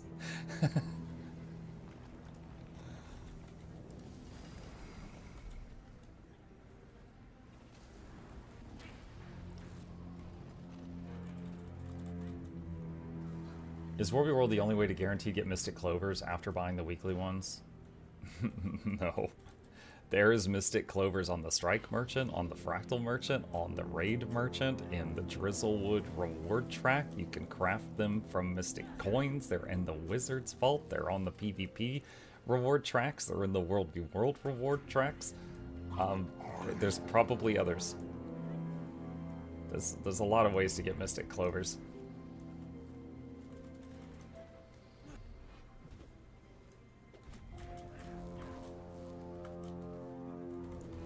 I do have a video on getting them that Darth Maul just linked. I will point out that that video was pre-Wizard's Vault, so it doesn't mention Wizard's Vault.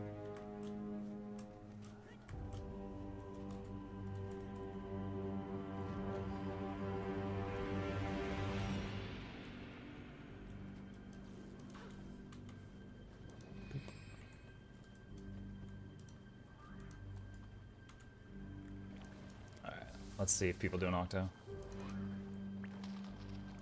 What?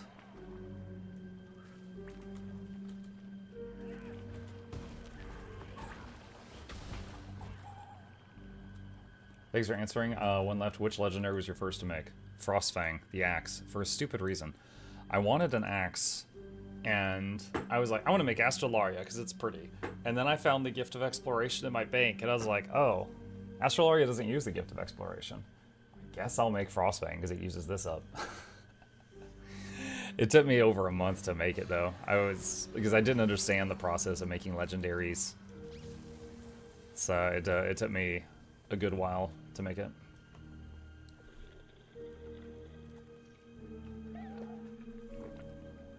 King of the Gutter says, few months into the game, anything I should know about Fractal Rush? It's basically just fractals give more money.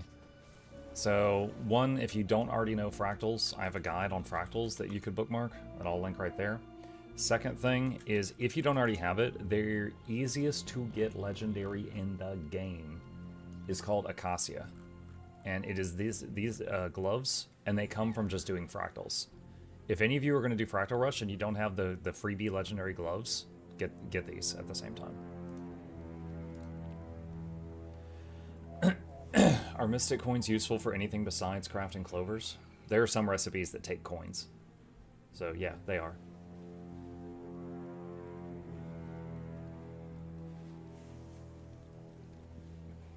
When did you make your first legendary? I think when Living World Season 4 was live. I think it was around that time.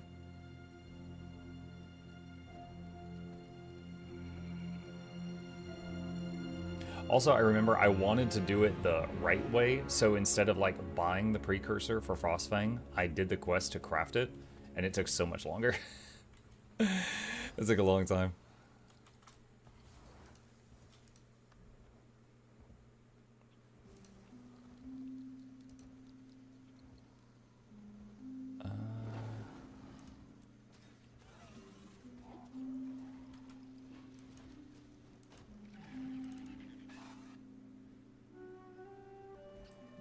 Looks like you're tired. Is everything all right?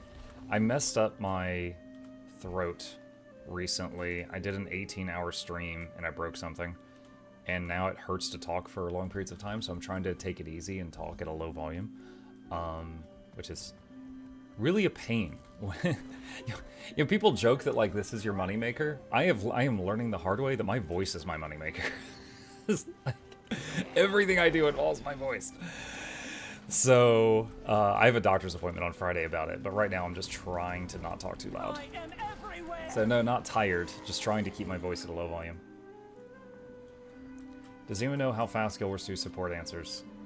I'm sure it depends on how many tickets they have. The few times I've had to contact them, it was within a few hours.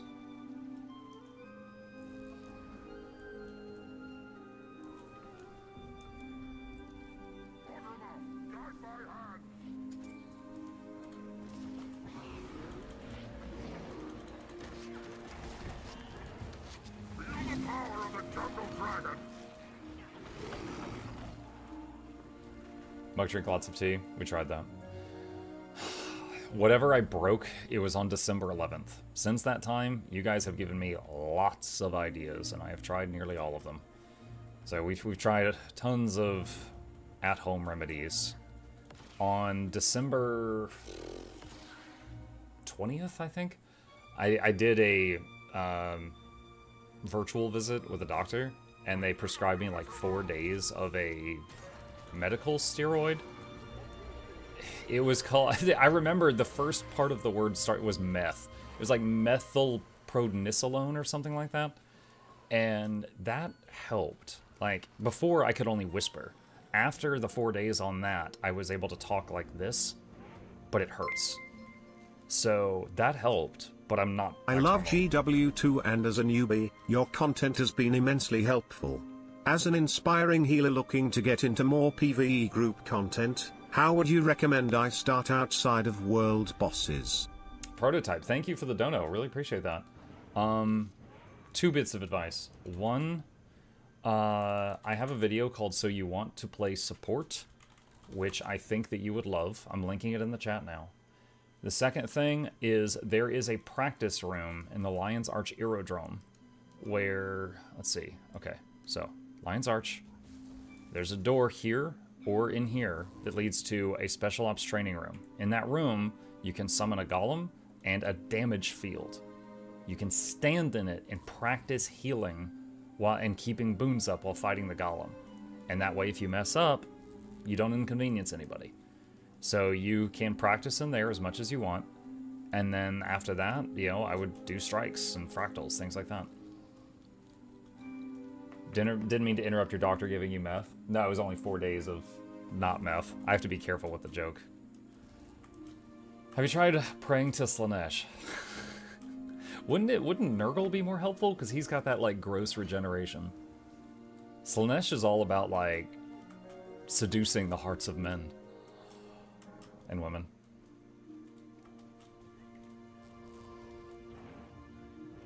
I guess with your business model, not talking for like a month to fix your voice isn't an option. It's really not, no. But also, I honestly think it's more than just like my vocal cords. Because like if I used to drink like a couple cans of Coke a day before this all started. If I drink a can of Coke now, the Coke burns when it passes this part, right? Which makes me think, with my non-medical knowledge, that on the inside of my throat in that spot, I've got like a sore or irritation or something. So whatever it is affecting the throat and the vocal cords. But we'll find out. Find out Friday.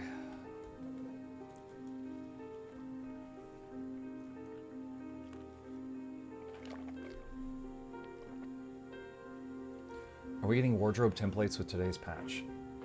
Are you talking about the fashion templates?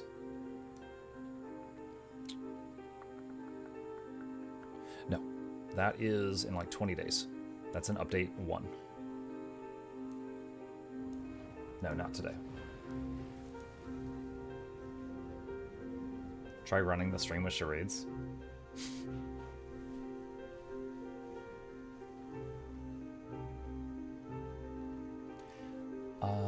Jeremy says, I got diagnosed with a paralyzed right vocal cord. I sound like I have a flu. Been like this for a year. Oh God, I'm sorry. What mastery do you recommend on focusing on for Soto? Thanks. Thank you. Thank you. Mastery for Soto.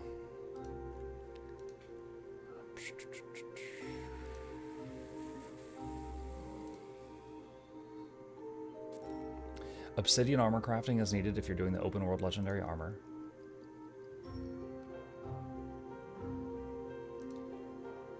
Who rescues whom is really nice, being able to mount skyscale while falling. So I would say in terms of gameplay after Soto, the ones that seem to mean the most are Obsidian Armor and Skyscale. But the other stuff is needed for getting through Soto, possibly. Age of Wonders 4 question, do you recommend the DLC? Age of Wonders 4 has a lot of DLCs. Every single DLC for Age of Wonders 4 I have enjoyed. Yes. I do not think. So I've got 340 hours in it. I don't think any of the DLCs are a waste. They've all been good. Now, you might like some more than others, but I do think they're all good. I will say they've got these things that are like season passes. Like if you get expansion, I don't know if they still have, because like buying them all individually would be a lot of money. They've got these things that are like season passes, and if you get it, you get all the DLC that came out that year, which is much more affordable. So check on that. Prednisolone is a corticosteroid. You can't use them for long unless you have an inhaler because they have brutal side effects, but it basically shuts down inflammation, like really shuts it down. Most people feel like $1 million. Oh, okay.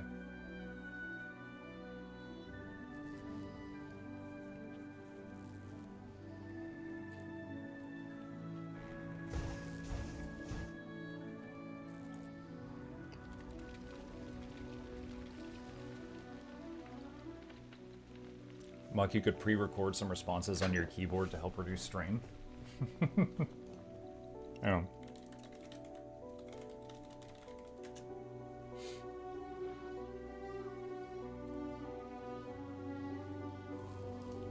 I'm looking looking for a text-to-speech thing.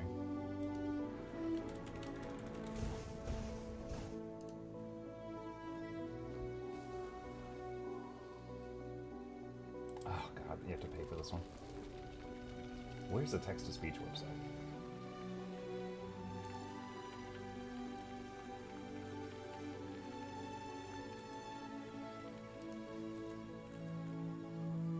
Dude, the internet is so shit now. God.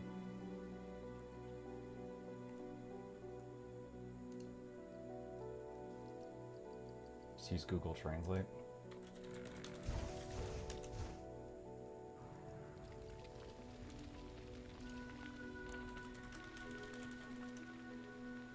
Nerf Guardians.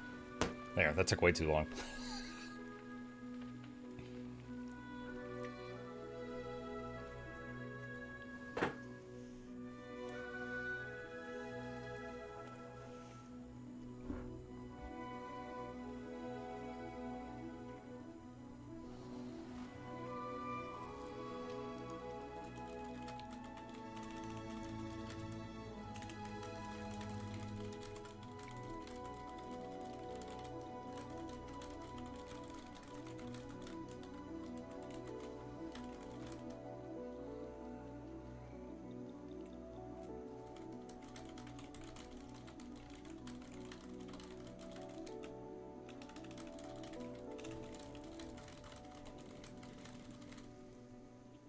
Today's patch notes. Guardians have been overperforming, so we are nerfing their damage by 0.1%.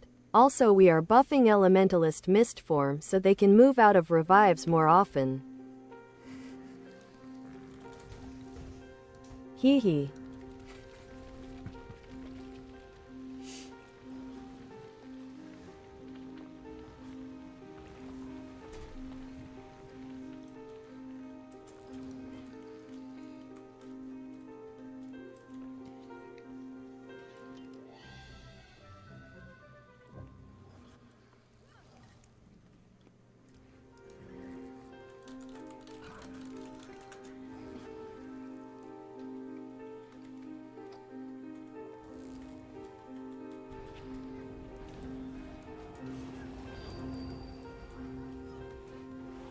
We have protected Tarir for over a century.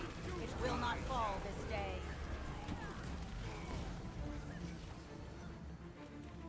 Save Muck's voice, make Chip do the news post.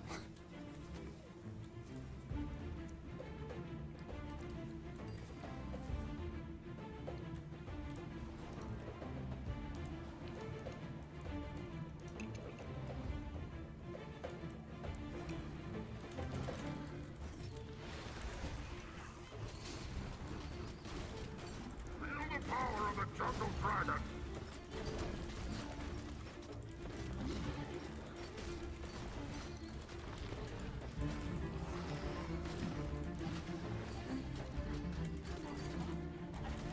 Oh my god, are we really not killing the Breacher? It spawns frogs.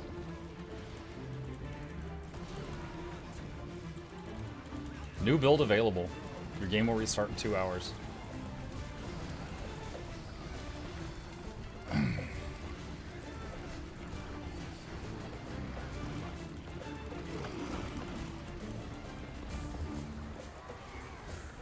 have more bombs for you. Come and get them. Look, here's the patch notes.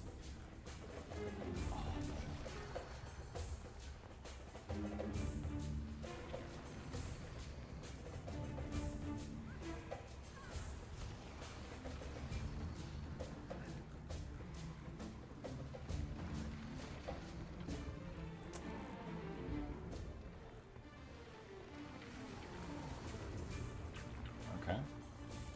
Someone said earlier that they mentioned drops coming. Has anyone else seen that? I don't know where that was supposed to have been announced.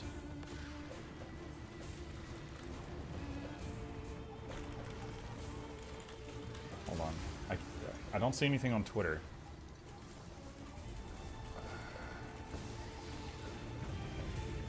I have more bombs for you. Come and get them. Checking Blue Sky.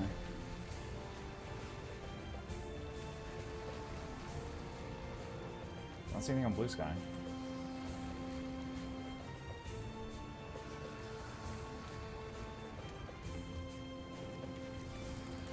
Murder Moth. I failed.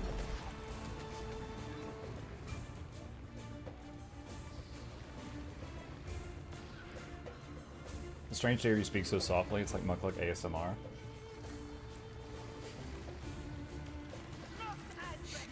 That immediately made me think of that song that starts with, "Oh, you touch my tra-la-la." That's it. That's all the words you get from that.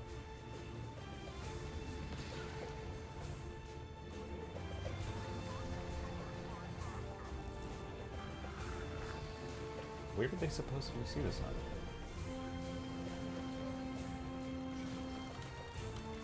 Is the patch out? Yes. It says to restart your game.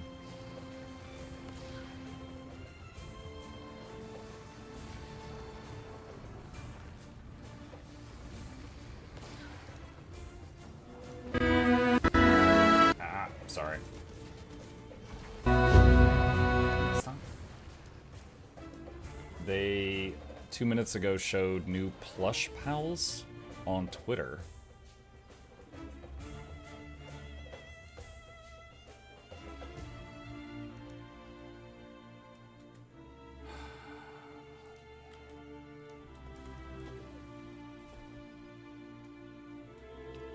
Oh, did you find it? Yeah, I've got the patch notes. I've got a tweet about plush pals. I don't see the thing people were talking about.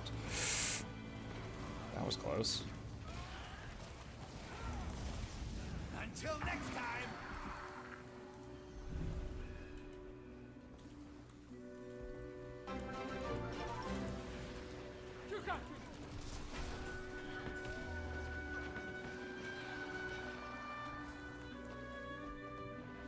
The drop thing was a joke. Oh, okay.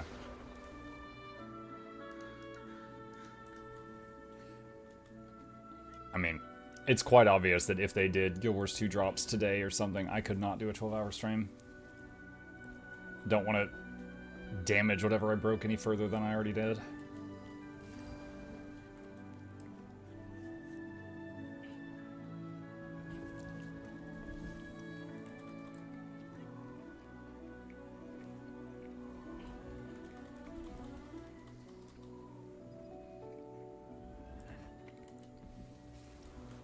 Alright, so I'm going to get all this loot, and then I'll restart my client so I'm on the new build, and then we'll take a look at the patch notes and any other new stuff, and we'll do the usual round where we'll check to see if there's new stuff on the Blackline merchants and in the Blackline chest, things like that. Hope you get well soon. Thank you, Drow.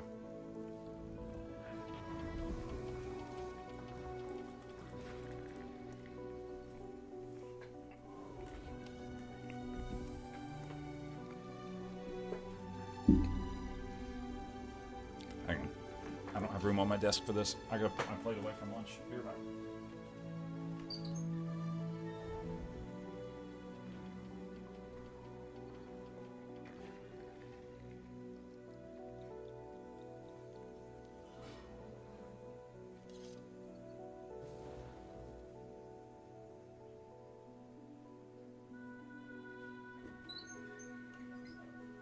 Okay.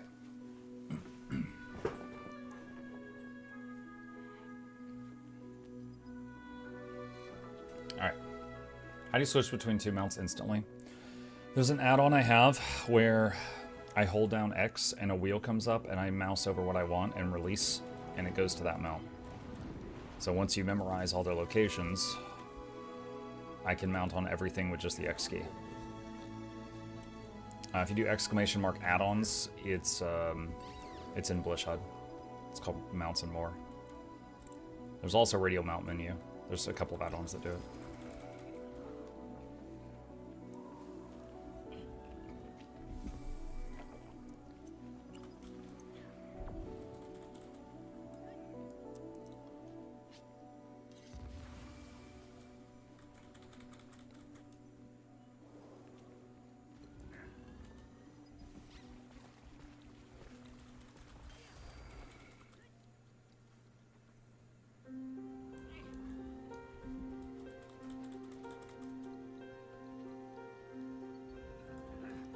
Added a UI option to hide the nameplates for other players' minions, pets, and similar summons. I don't really care about their nameplates. Can I hide them? Like, I don't need to see other Ritualist spirits or other Mechanist mechs.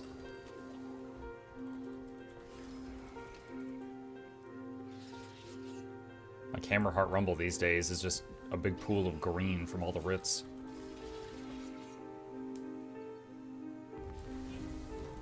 Takes longer to get the loot than to kill the Octavine. That's a good problem to have.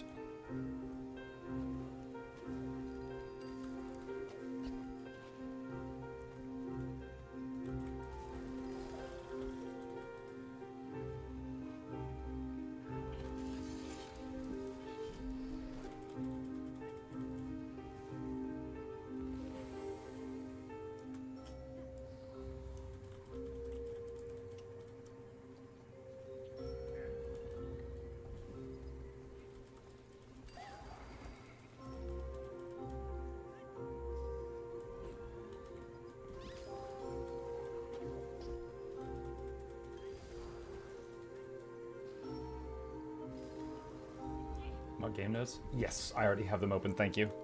We're gonna go over them shortly.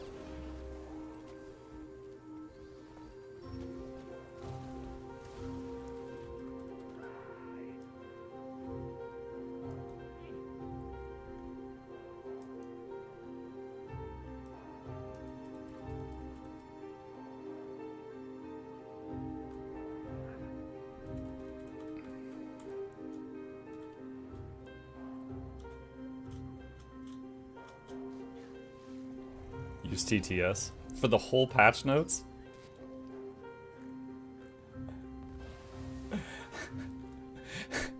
Now I'm just imagining just copy pasting entire sections of patch notes into TTS and then just like smiling and nodding while it's talking the whole time. Added a UI option to hide the nameplates for other players' minions, pets, and similar summons. The Not Even a Scratch achievement has been reworked. Players must now prevent at least one event NPC from... It works. Lip sync it? Added a UI option to hide the nameplates for other Dude, players. she has weird pauses. It's difficult.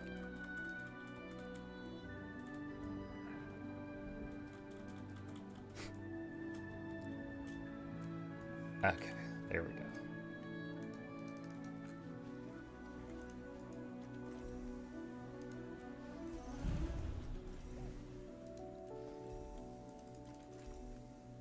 Muck hurt his voice again. Voice hurts still. I'm seeing a doctor about it on Friday. For now, we suffer. Okay. I need to restart my game. You all look at the bacon.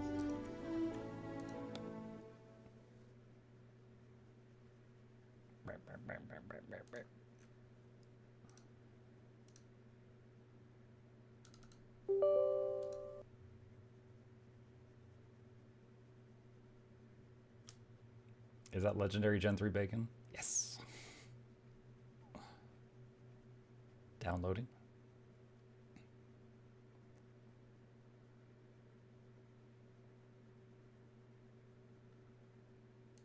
Download complete. Launching.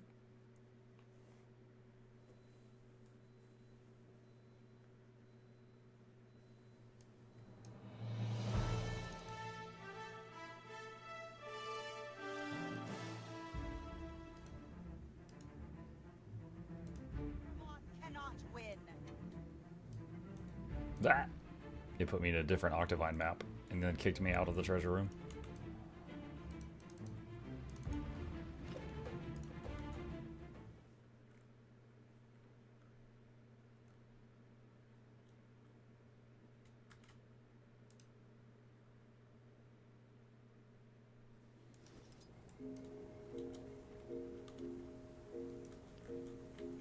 Okay.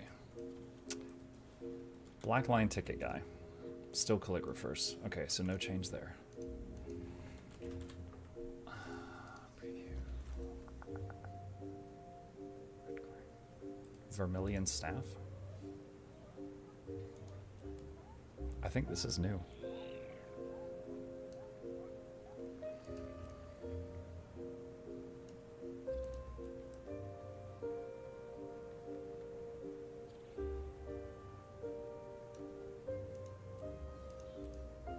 Like a phoenix on a stick.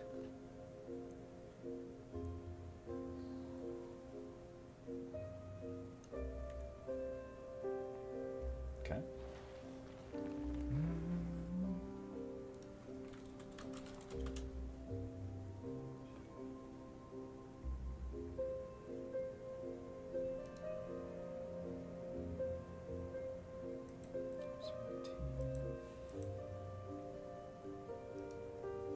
Just a minute.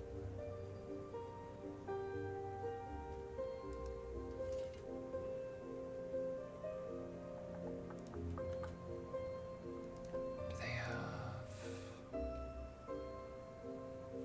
Ah, there it is. This is the thing that they had on Twitter. Plush Pals 2 Homestead Package.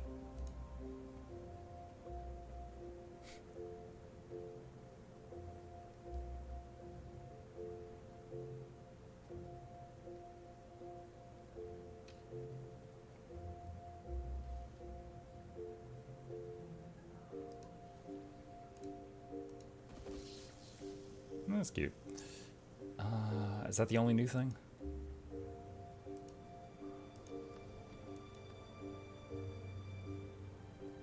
I think so. Okay. So one new thing in the Blackline chest, nothing new on the ticket merchant, one new thing in the gem store, and some patch notes. I think that's it.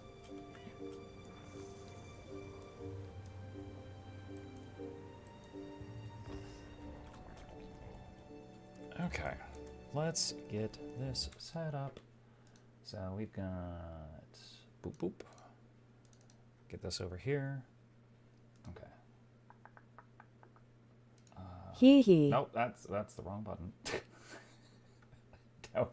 that was my hee hee button. It's the wrong button. Close that. Okay, Fractal Rush event. Is that in here? Did they not even mention Fractal Rush in here?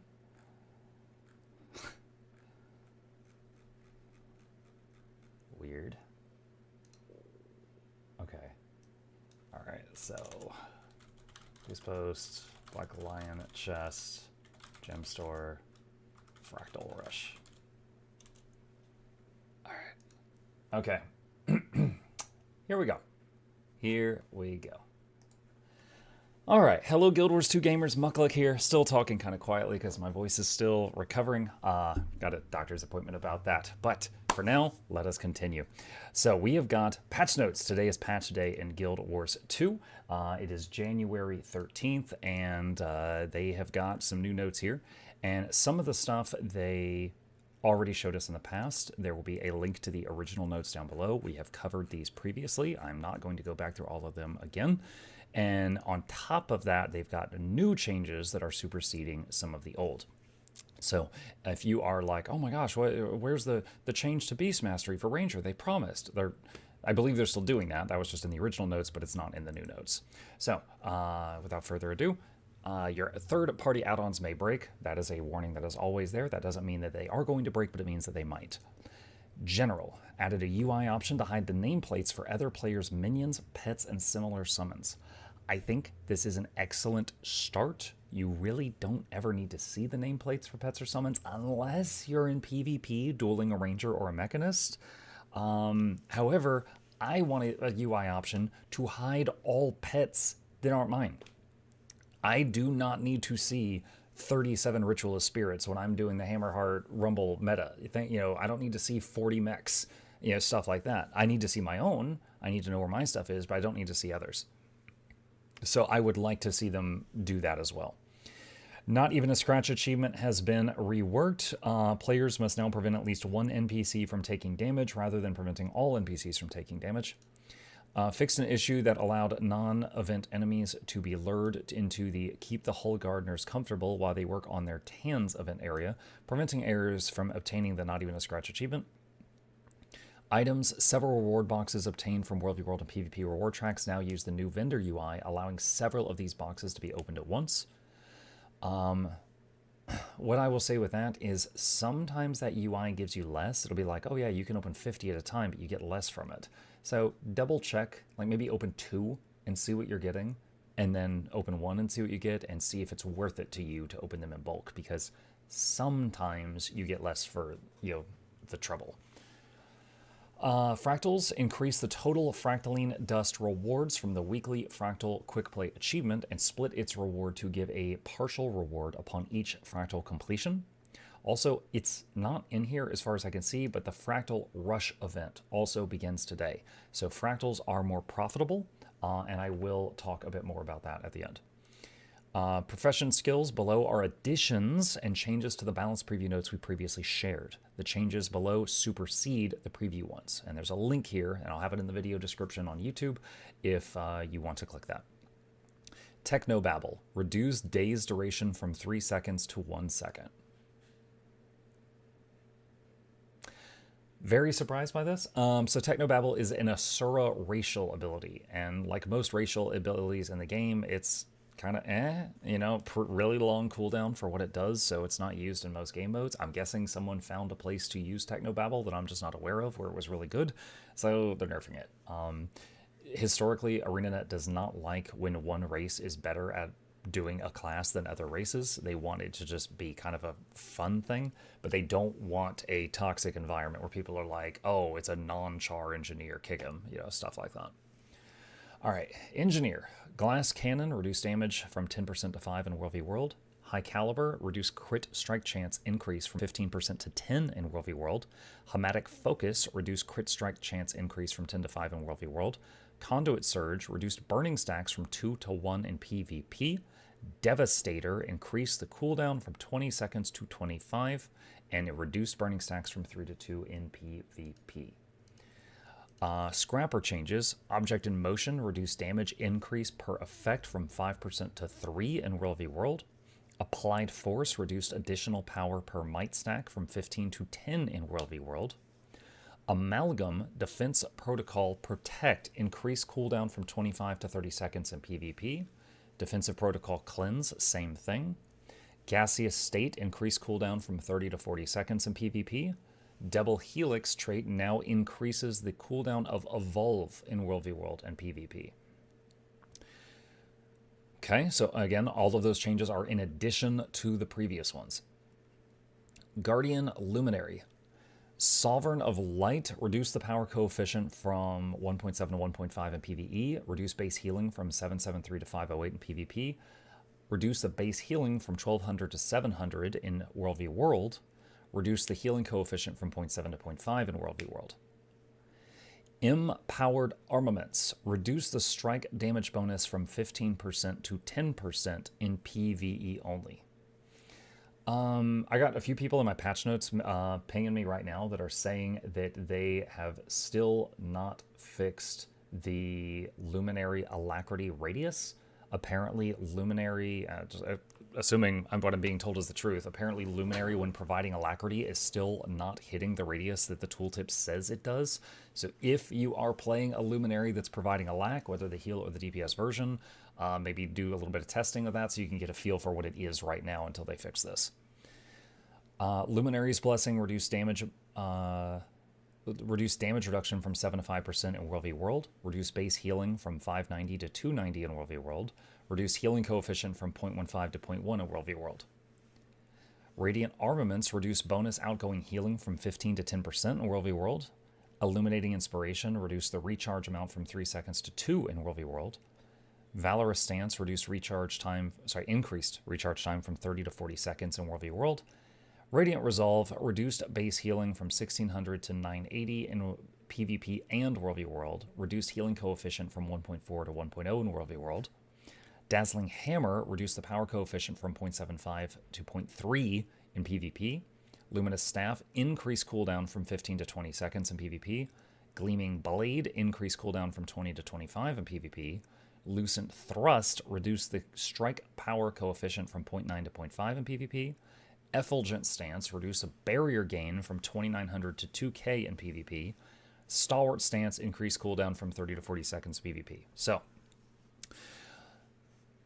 when the last patch hit, I, like many others, were trying out the new classes and stuff like that in PvP. And for anyone who didn't watch that, the TLDR version is, some of them are just broken. It very much felt like a well-played Luminary or Conduit was worth 3 of anybody else. So it's like you go in, and if the enemy team had a Luminary and your team didn't, it was often a loss. And if your team had a Luminary and their team didn't, it was often a win. So a lot of this, I believe, is based at trying to tone that down a little bit. Now, will it be enough? I'm not sure, but I can very much see like why they're doing this. Okay, Mesmer Chrono. Well of Calamity, increased pulse damage coefficient from 0.5 to 0.75 in PvP and World v World. Oh my god, Chrono's got buffed. Troubadour. Call and response fixed an issue that caused after images to deal more damage than intended. Raconteur reduced the base healing from 980 to 660 and healing power scaling from 0.6 to 0.4 in World v World and PvP. Symphonic Resonance reduced the outgoing healing increase from 10 to 5 in World v World and PvP.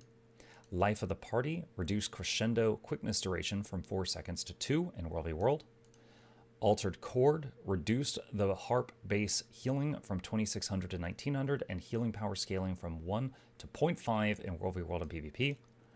Tale of the Second Scion reduced the ally healing power scaling from 1.0 to 0.5 in World v World and PvP. Harmonious Harp reduced healing power scaling per pulse from 0.25 to 0.15 in World v World and PvP. Ranger, Slash, Slice, Enduring Swing, Maul, and Swoop. This is great sword skills. Okay.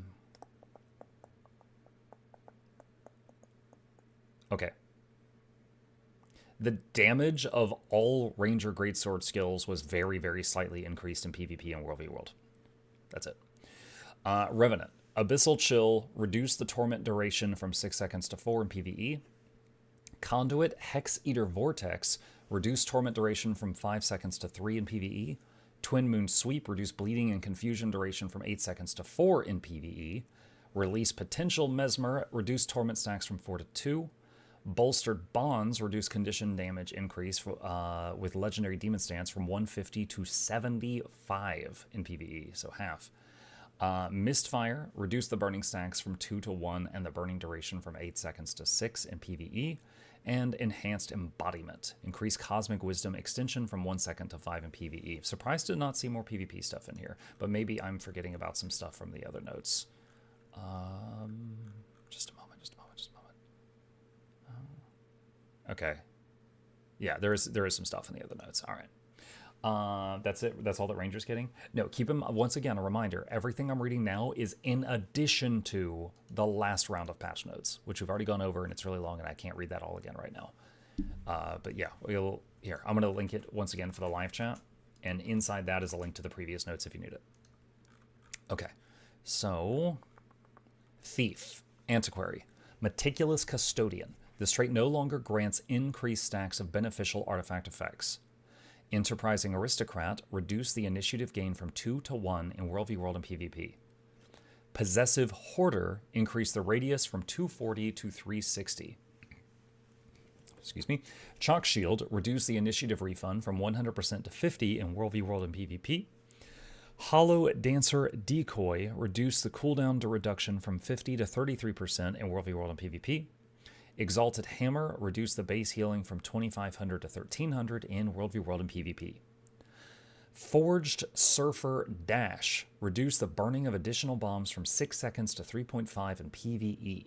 Reduced the burning of additional bombs when the Meticulous Custodian trait is equipped from 8 seconds to 4.5 seconds in PvE.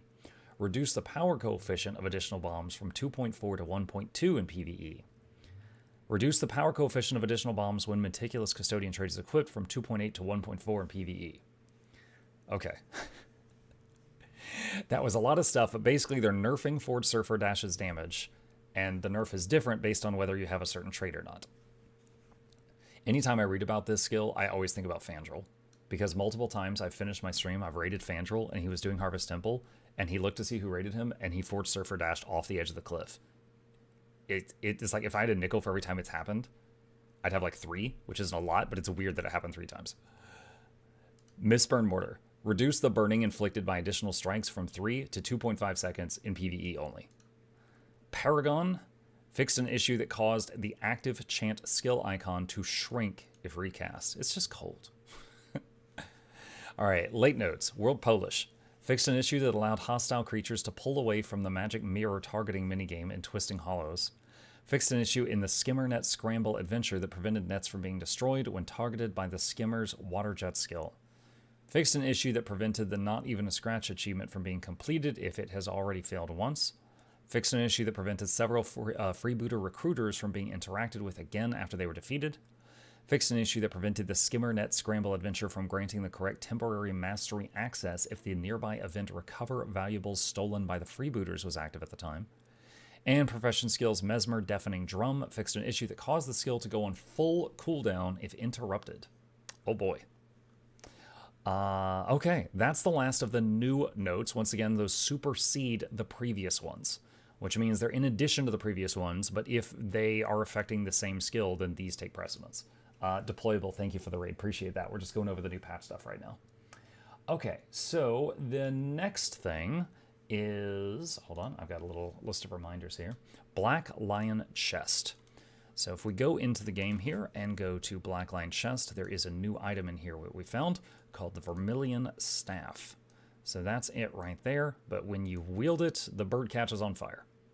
So it's a rotisserie chicken or a phoenix, one of the two. But that is it right there, if you want that. And the next thing is the Ticket Merchant, which we always check every patch day. Boop, boop, boop, boop, boop. It is still the calligrapher stuff. No change here. Next thing is Gem Store. If we go to the Gem Store, there is a new thing here called the Plush Pals 2 Homestead Package, where you can get these stuffed animals in bulk, if you want, for your homestead. If you don't know how this works, if you choose to buy this with your gems, you get the recipe to make these. So if you wanted to make a room with like 300 stuffed animals in it, you could, until you hit the cap for the homestead. So that is the new thing on the Gem Store. Next thing is Fractal Rush. So Fractal Rush event has begun. You can see it up here in the top right. A few things to say about this. The TLDR is you will get more rewards for doing fractals right now. So if you already like fractals, great, you're going to get more money. If you never really were a fractal person, it's a good time to try it because you're going to get more money. In addition to that, I want to remind folks that the easiest legendary in the game, which was added just a few months ago, and I'm going to open up my website here, is Acacia, the legendary gloves. And that's this guide right here. These are made by simply running fractals. And after you've run enough fractals, they give it to you. You do not spend resources or money to make these. They are a freebie after you have met the requirements. So if you're going to do Fractal Rush, I highly encourage you, if you haven't already, start Acacia, because you can get it done at the same time, or just make some progress on it. Like the TLDR is basically like run 40 fractals, come back, and here's your gloves. It's really easy. So strongly suggest that. And if you need a play-by-play guide, as always, I've got it. I'll link that in the description if you have need of the legendary guides. Think that is it. I'm double checking my notes here. I think that's it. I think the Fractal Rush is the last thing. How many hours of fractals? It's a bunch. You're doing a whole bunch of them in bulk, but again, it's profitable at the same time. So yeah, with that is all of the new notes that I know of for today. There's the big balance changes. There was the ones that we talked about previously. Those new ones today that supersede or are in addition to those. There's a couple of new items in game, which I already showed you. And then there's the Fractal Rush event going on. That is everything I know of for new news as of January 13th. And if you got any questions, problems, thoughts, concerns, or you noticed anything new to the game that I missed, put it in the comment section down below, and I'll fight you there. Okay. Is someone sleeping, Muck? You're almost whispering. It's my voice. I damaged something in my throat. I'm seeing a doctor about it on Friday. So I can talk really loud, but it hurts. So I'm not going to do that. That's the short version. Hang on just a second here. Where is it? Okay. One sec. It was to notes 113. Hi Windows. 113.26. Okay, hold on. I'm double checking. All right. Yes, that's the file. Oh. No, don't do that. Okay. Give me just a minute, chat. I am doing content creator work. Oh my god. I think the gloves need quick play fractals, which are easier and different from regular fractals. I mean, quick play fractals. Wait, are you suggesting that quick play fractals wouldn't have the Fractal Rush rewards? I feel like they would.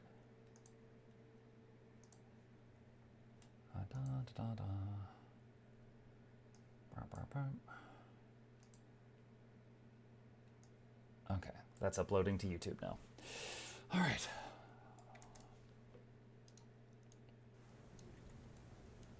I would think so because they don't count as T1s.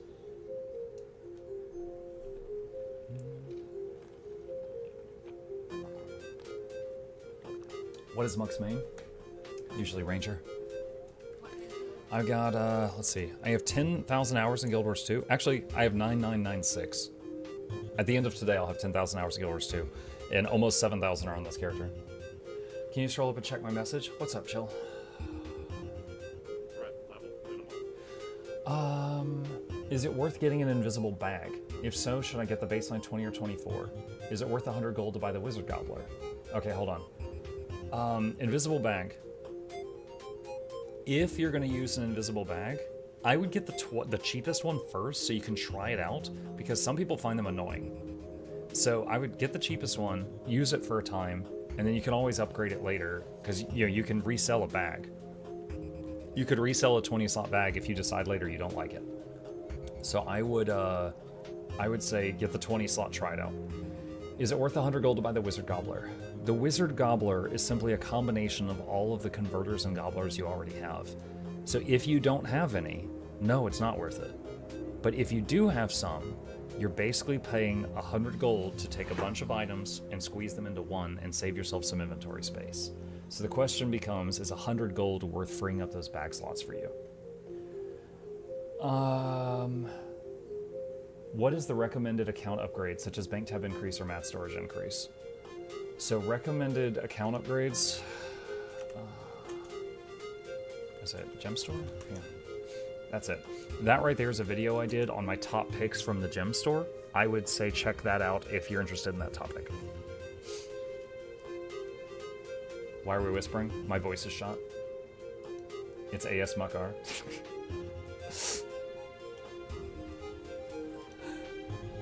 Let's see, Fractal Rush for tonight's giveaway. Oh shoot!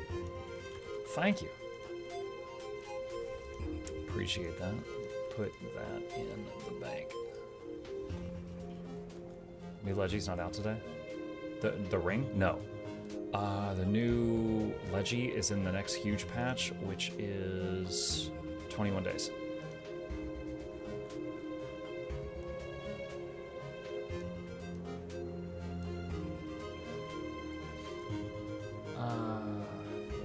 Let's see.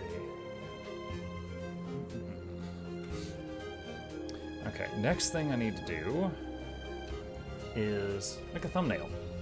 So we're gonna do some art, chat. Gonna make a thumbnail really quick for the YouTube video that we just uploaded.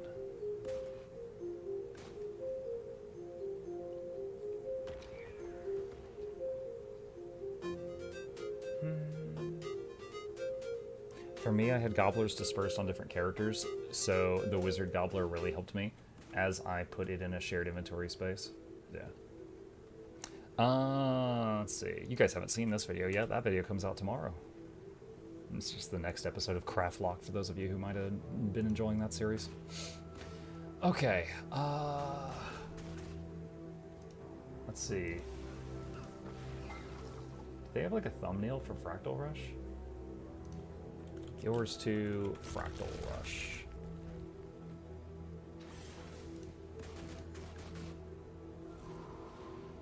Yeah, fun fact, the most recent craft log video, for the first time ever, I had to record it in sessions because of my voice.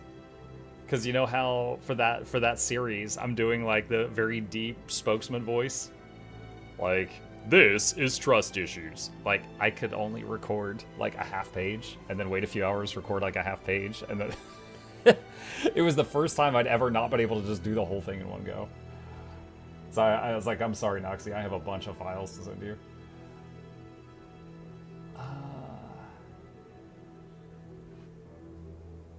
Let's see. Time for voice issues. Nice. Okay, I do not see... Okay. This is an old Fractal Rush artwork that they released. We can use that as our background. Okay, and I need Thinky Muck.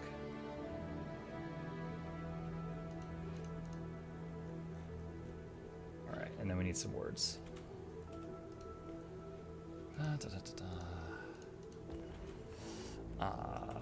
New patch notes, Fractal Rush. What else was there? New items. Just do that, that's fine. You filled up the Nox box? No. Do need to keep Noxxi busy though, because I pay, Noxxi basically charges me a flat rate each month, and then she'll work X hours a week based on that rate. And then if I don't give her something to work on, she gets to twiddle her thumbs and still take my money. So it is in my best interest to keep Noxxi occupied. All right. Let's make some of these pop out a bit.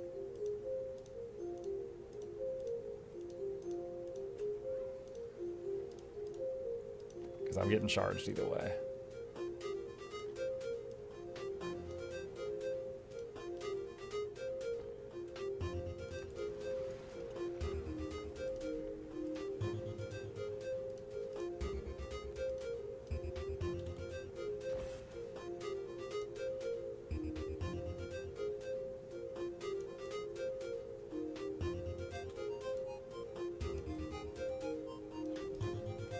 Alright, that should do it. I watched the video. One more question. If I have Lily the Elon, is it still worth getting Mistlock Lounge? So, Lily of the Elon. I don't remember. Chat, if you're in Lily of the Elon and you click the pass again, can you port back to where you used to be? Because that's one of the things that it used to not be able to do, but I think they added that to a bunch of passes later on. There's a portal NPC you can talk to go back to where you were. Okay, that's probably good enough. So I would say if you already have Lily, I would probably not buy the Mistlock Pass unless you do fractals a lot, because it provides very fast access to fractals.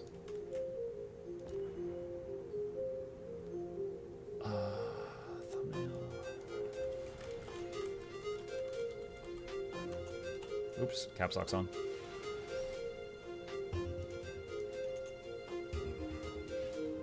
Okay.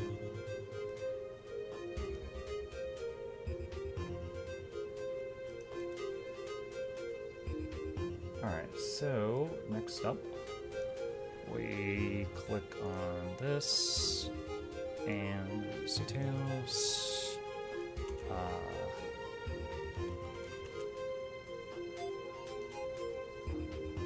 Copy old patch notes. All right. Jan 13th. Okay.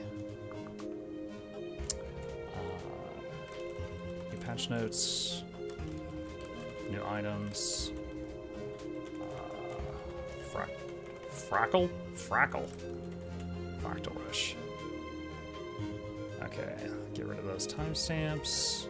Related links. Where's that other window? This one.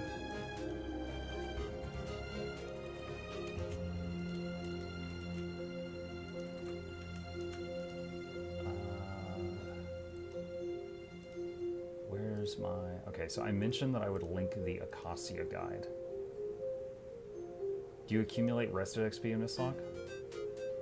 I honestly don't know, because that's not been something I've ever really messed with.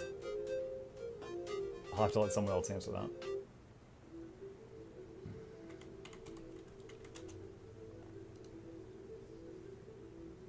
Okay, here is the Acacia link.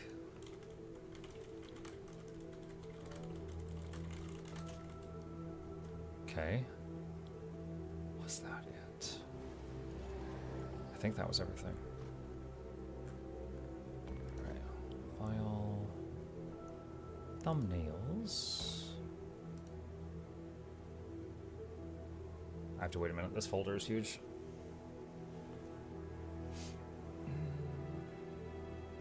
Mike, how's PvP patch notes looking? Not sure. They definitely are trying to nerf some of the problematic classes. Luminary is at the top of that list. Whether or not they did enough or they did too much remains to be seen.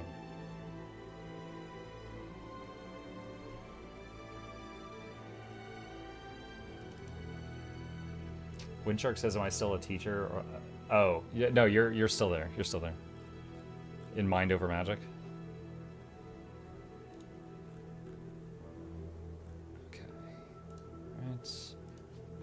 Boop, boop, boop.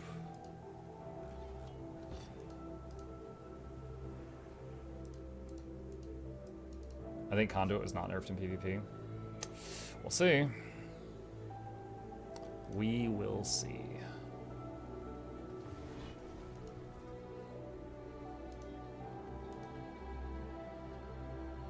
Did they nerf Lumi? They did. I don't know if it's enough or too much, but they did. Alright, so now I'm gonna copy all this into a pinned comment. Because sometimes I'll be like, and blah blah blah blah is down below. And people will be like, there's no pinned comment, and they don't look at the description. So this is for the stupid people. Okay. That should do it. Oh, one last thing. I need to make sure it put the things on the end. Like, how's your voice throat?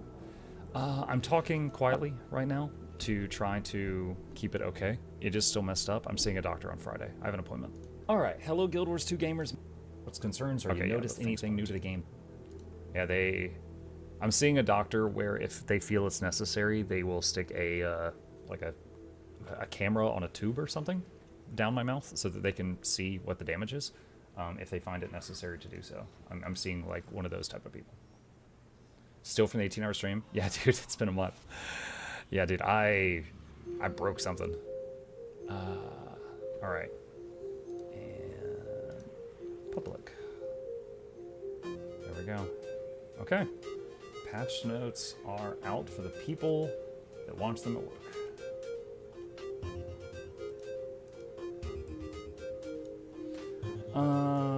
I got Scoped 2 years back. I found seeing my vocal cords on a little monitor cool. I was expecting you to say up your butt. If they stick the camera up my backside, it's gonna have a lot further to travel.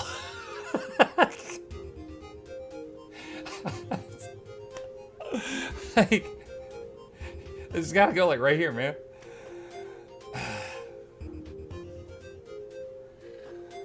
It'll taste terrible. No. Classic auto mod not liking what I say. Charmon, what you said was absolutely ban-worthy. No, because I can feel it on the outside. The painful spot is like right above my collarbone. It's like right here. So. No refund. Oh, just when they say human guts are as long as the Earth's circumference when unfolded. I know about that, but intestines are quite long when stretched out. They could stick it up your nose. Technically, I feel like that would just make it more difficult, wouldn't it? Dude, I think the furthest I've ever had anything up my nose was when I had to get a COVID test. And, dude, it feels like they just take a Q-tip and then they poke your brain with it. Like, it was so uncomfortable. It was so uncomfortable.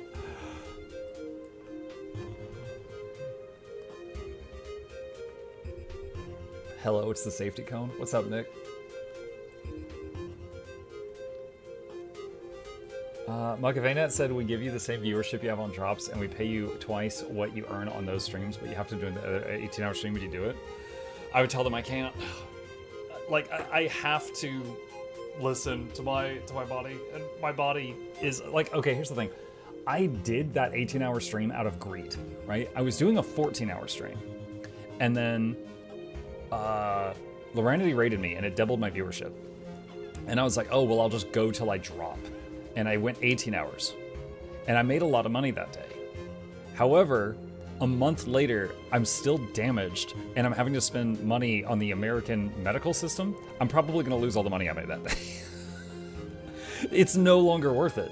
It was worth it up until I was like, oh, I'm not healing. So, yeah. No, I wouldn't do that. Well, I can't imagine ArenaNet would ever ask me to do host an 18-hour event.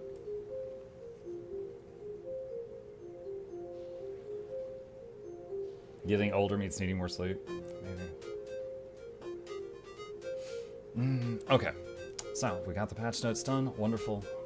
Let's see. There's a new legendary kit at Vault Reset, so if you want to get 50% of a legendary completed for your free each quarter, pick up VOE. Yep, that is good as well. Well, wait, hold on. Do you need VOE for the legendary kit, or do you need the latest expansion for the legendary kit? Can anyone confirm?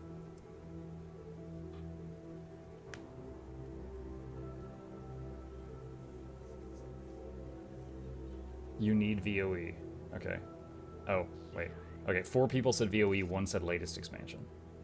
Isn't there some stuff in the Wizard's Vault that's latest expansion?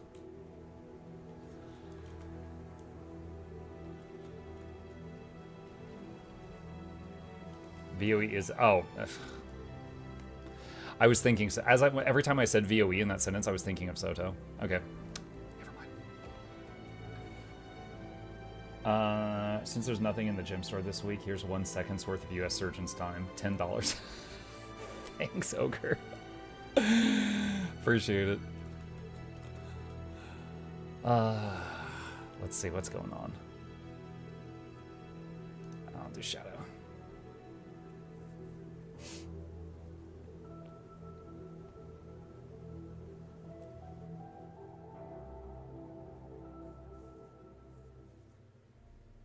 Mug, can we see the release schedule image you have? Yeah, this was from a news post 3 months ago, and I've had this tab open for 3 months because it comes up so often in conversation.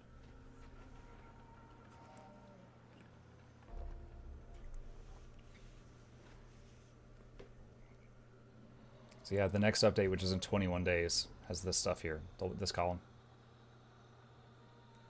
Oh, I need to turn the alerts back on. I paused them during the news. Deployable lava raided my stream with 60 viewers. Here's about 1 second's worth of the US Surgeon's time. Tongue. Subtime. What? Hooray. Mukluk bongo, mukluk bog, mukluk love. There's supposed to be a queue. Why did it do that? I have no idea why it did that. It just played like 3 at once.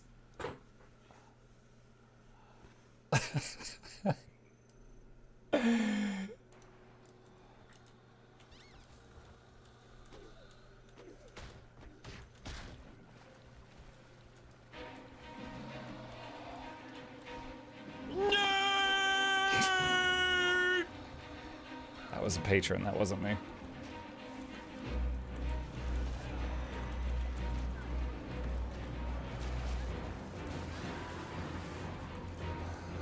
Defend yourself.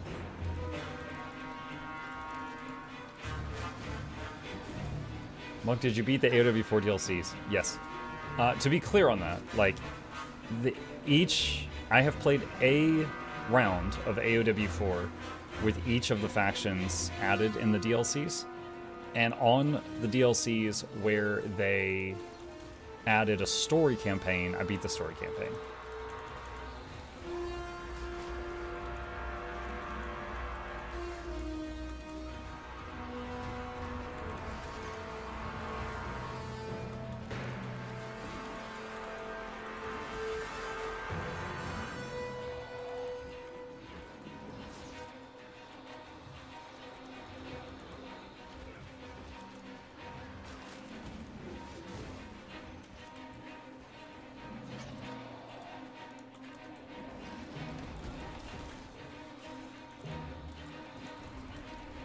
Could you lower the game volume?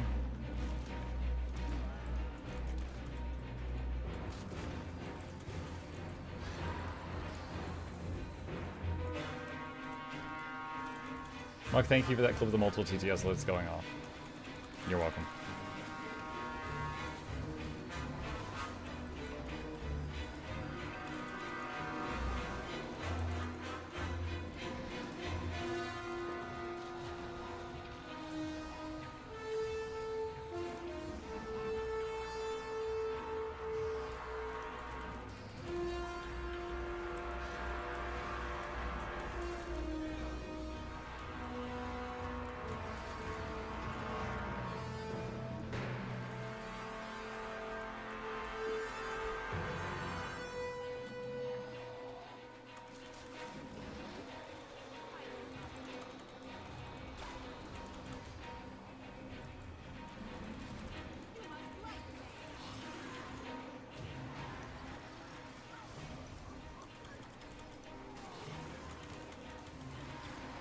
I'm saying my favorite channel for get my once a year Guild Wars 2 phase. Thanks, Pyro. I'm always here when you rebound.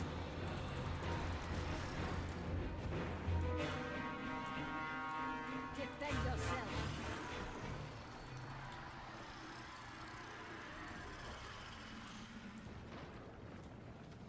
Splash.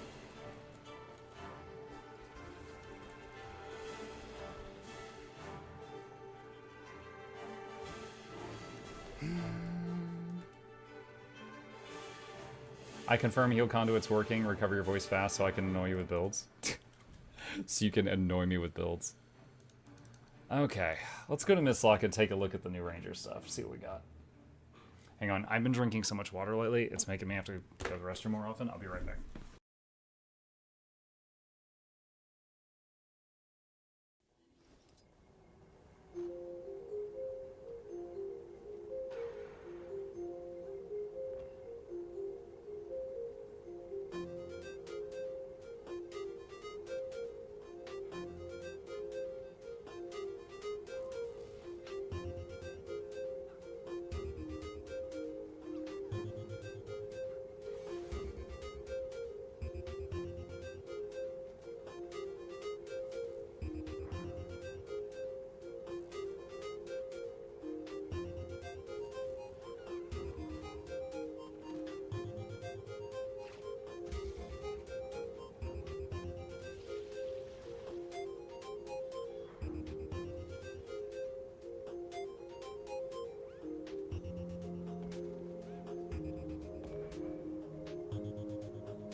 Okay, let's see.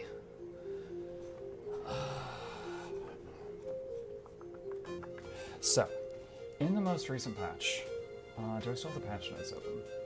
I don't think I do. Give me a second.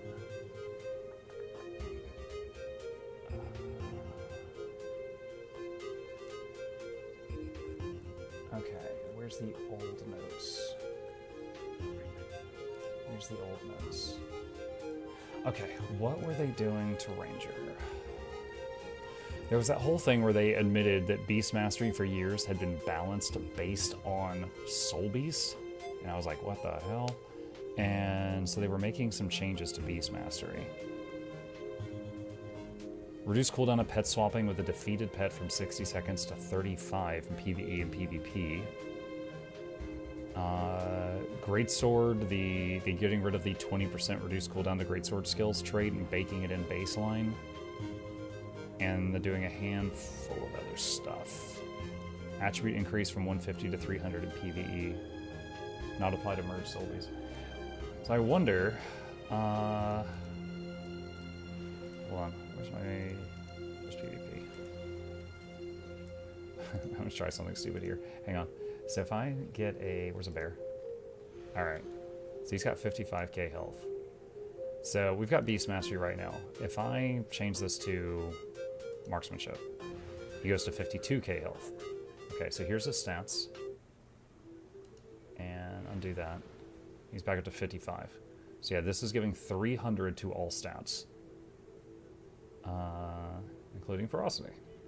Now if we take this now, which increases damage by, or health by 50%.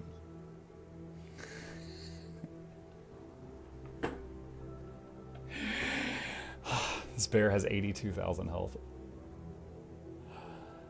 Oh man. I don't know how that could possibly be useful. But we got an 82,000 health bear. Okay. Alright, let's go into the PvP lobby, see what we got.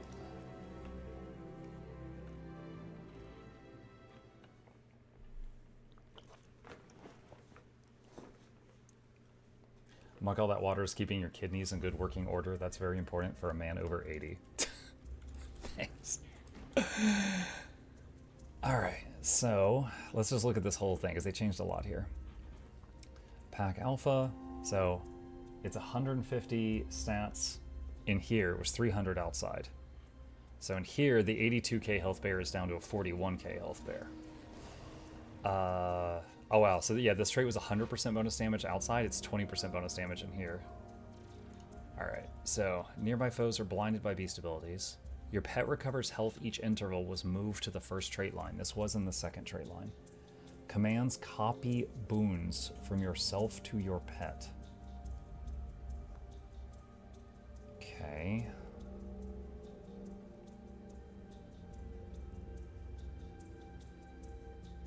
Okay. Loud whistle. While your health is above the threshold, your pet deals increased strength damage, 10%. Your pet swap gains reduced reduction, 20%. Beast abilities inflict weakness on those struck. Gain might and fury when you disable a foe. So this trait used to be called two-hand training, which is why it has two hands. But now it doesn't do that, and they changed the name. So now it's just like, this is my might hand, this is my fury hand. I'm gonna punch you with both of them. Gain might and fury when you disable a foe. Honed axes used to be a grandmaster trait. You and your pet gain ferocity, axe skills gain reduced recharge, and you gain additional ferocity while wielding an axe. They just, in like today, they removed the recharge reduction from the greatsword trait. Why didn't they remove it from axe at the same time? Okay. Your pet moves faster, does more damage on crits.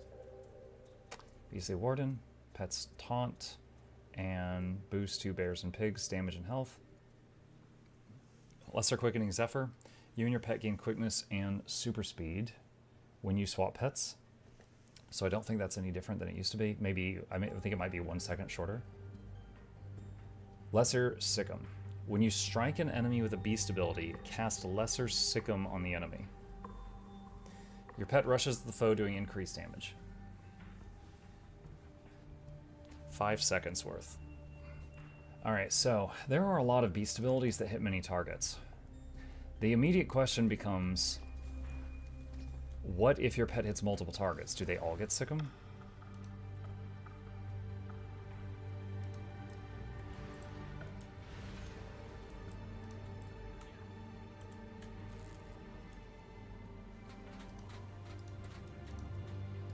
Didn't see Sick'em. Oh, I didn't fix the trait right. Okay, hang on. Just gonna leave combat.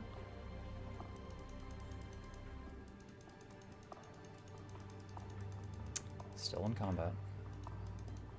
There we go.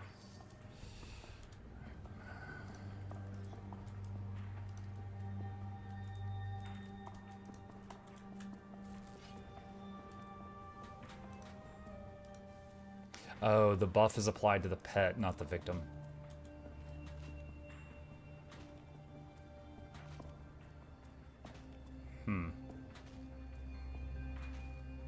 Sikkim is supposed to give you...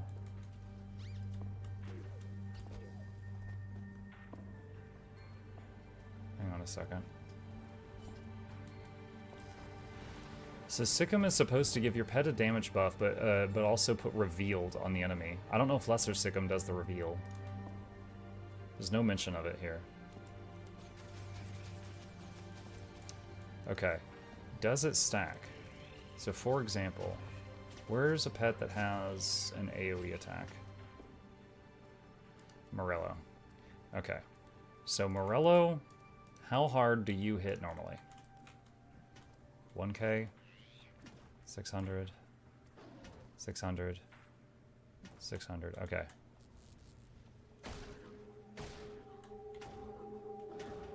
$600, $350. Wow, that was terrible. Okay.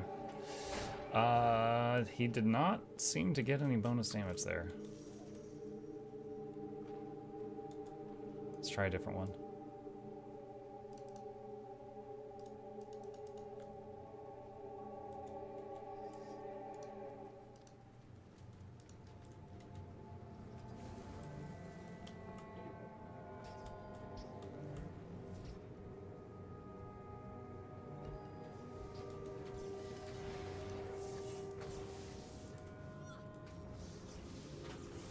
Okay, so normal attack, let's see, 1100, 590. Oh, the 1100's really challenge. All right, so 590 on normal hits, 1000 on crits. Okay.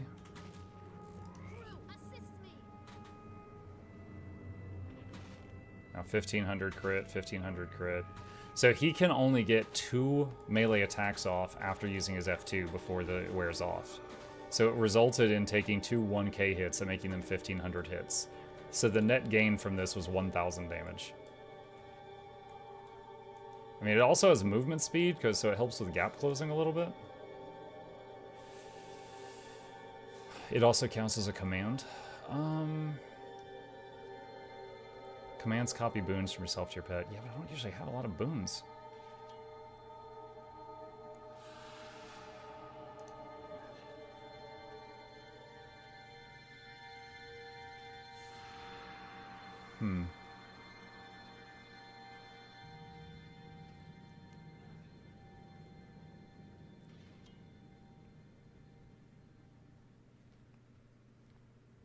Soul Beast gets free Sikkim on merging and using F2. Yeah.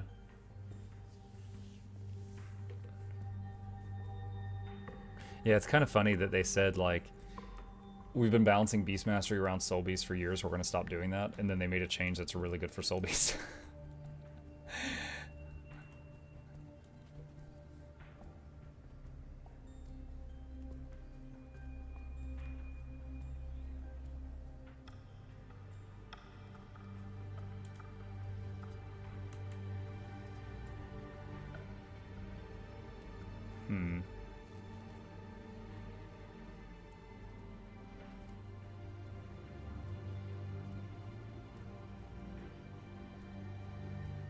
Hey Monk, as a returning player, thanks for your videos, they helped a lot. Sure.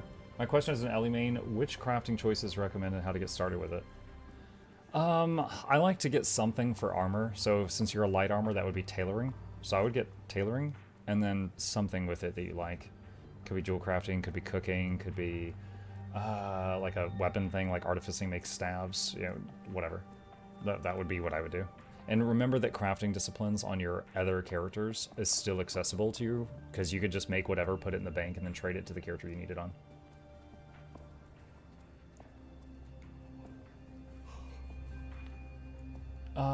How does alt parking work?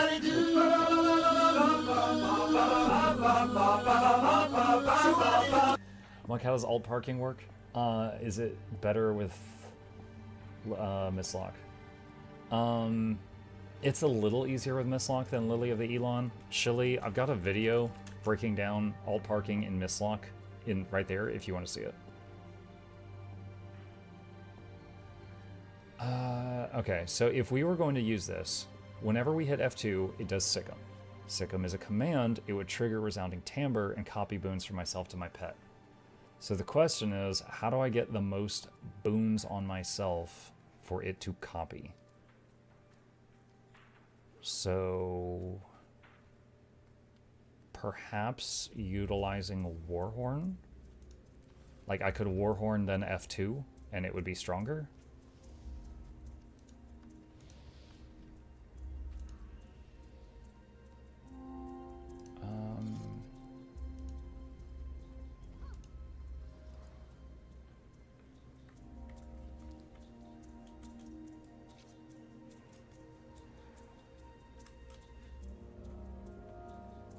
So if we do,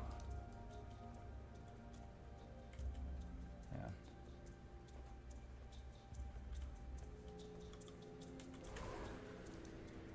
So he's got Fury and Ace. Wait. Did they change Insect Swarm? Used to be he would like blarg and it would like fire like 3 or 4 pulses. But it just did like one thing there. Hang on. Try that again.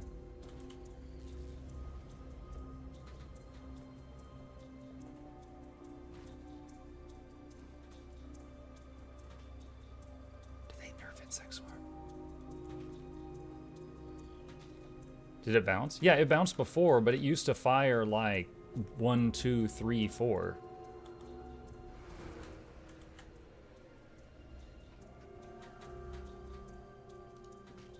See, it's only doing 2 poisons. It even says on the tooltip it does 5.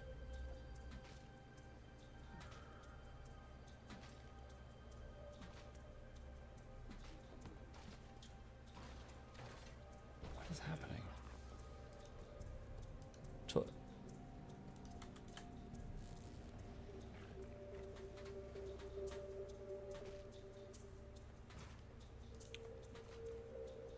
I think they broke something.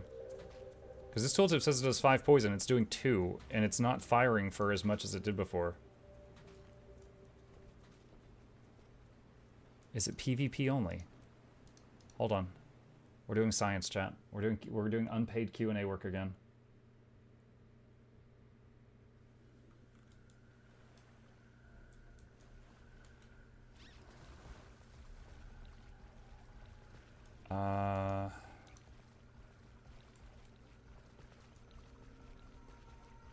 I don't know if this thing is going to survive long enough. Yeah, it ended with 2 stacks again. Okay. So, interesting. That's really weird. The other Drake that does bouncing attacks is this one. Should do 5 hits, 580.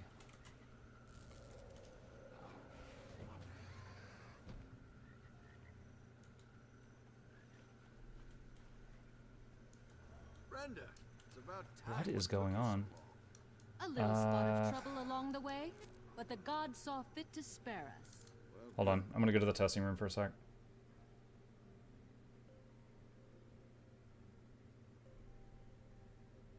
I tested and it did go off 5 times for me. Which game mode? What game mode did you test it in?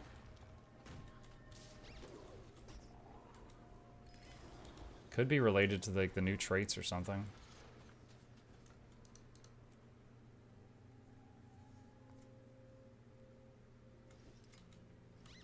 PvP, same golems. I'm currently Beast Mastery Skirmishing Untamed. What about you?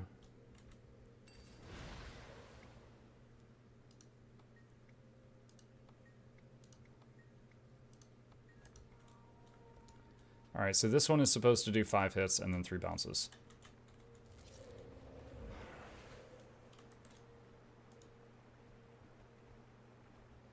Yeah, that did 1 hit. Alright, I'm gonna...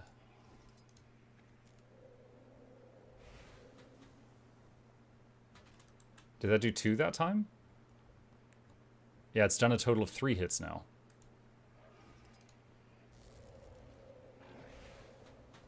And I did 2 again.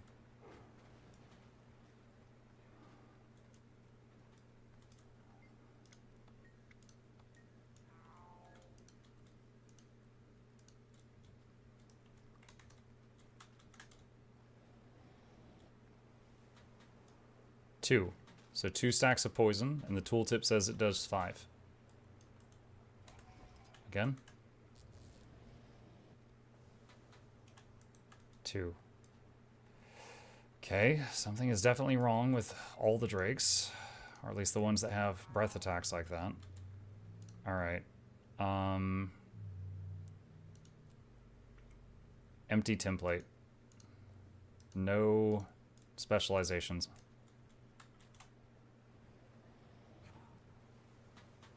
Five. It's a spec.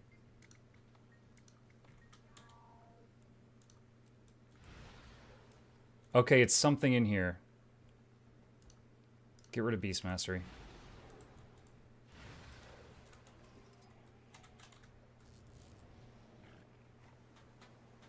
It's something in Beast Mastery.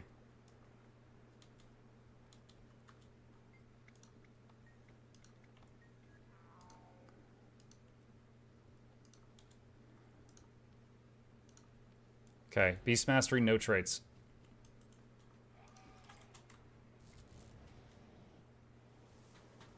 Five. Okay. I'm getting loud because I'm getting mad. Dang it. Did not want to spend my day doing this. Lesser Sikkim.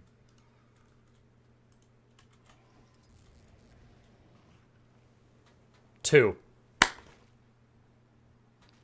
If you take Go for the Throat, you for some reason nerf some of the pets F2s. Okay. Hold on. I am going to do this again just to show them. Okay, real quick marker.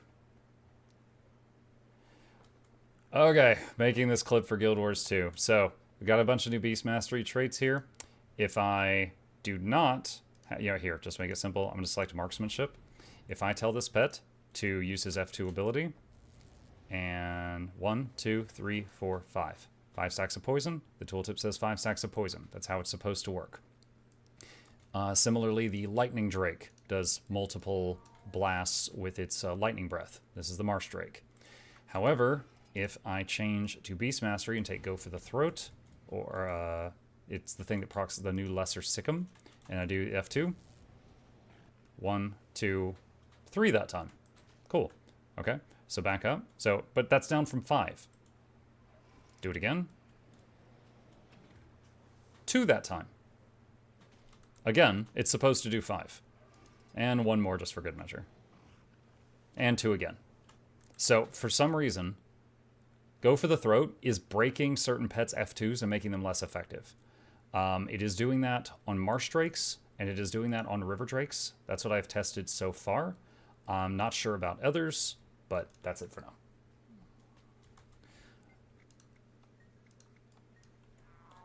Okay, so I am going to tweet that at them. Go for the Throat, because there's a... So that means not using this. Because it apparently... Yeah, it gives the pet a 40% damage buff, but then it takes away 60% of the damage from the F2. Stupid. So stupid. So let's make sure this works. Yeah, it's working fine now. Try using one pet's F2 and then swapping to River Drake while it's on cooldown. Okay. I will try.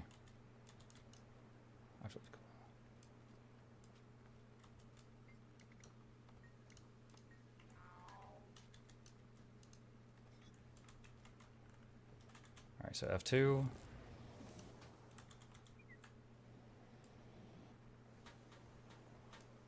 Yeah. So if it doesn't trigger that trait, it works fine. Does he read YouTube chat or only Twitch? I'm reading both. It hurts to talk right now, so I'm keeping it to a minimum. What's up?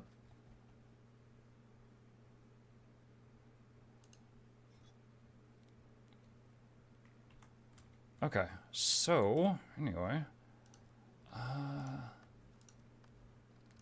Let's change how this looks.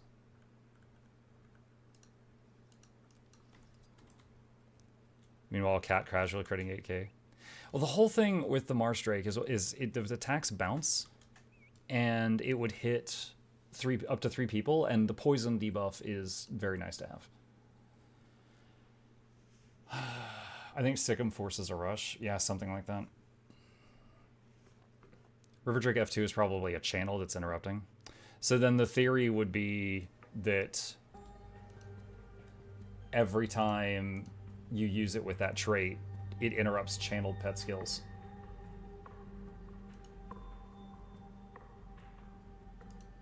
Sikkim literally says rush at your foe, so pet starts casting his F2 but interrupts it with Sikkim and rushes to foe. It behaves just like normal Sikkim would if you do it yourself.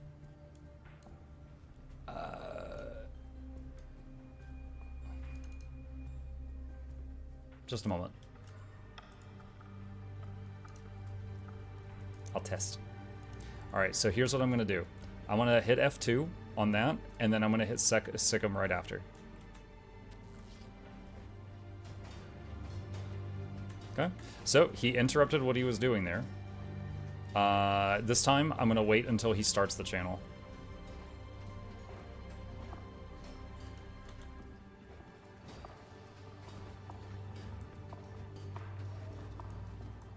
I need to wait 7 more seconds.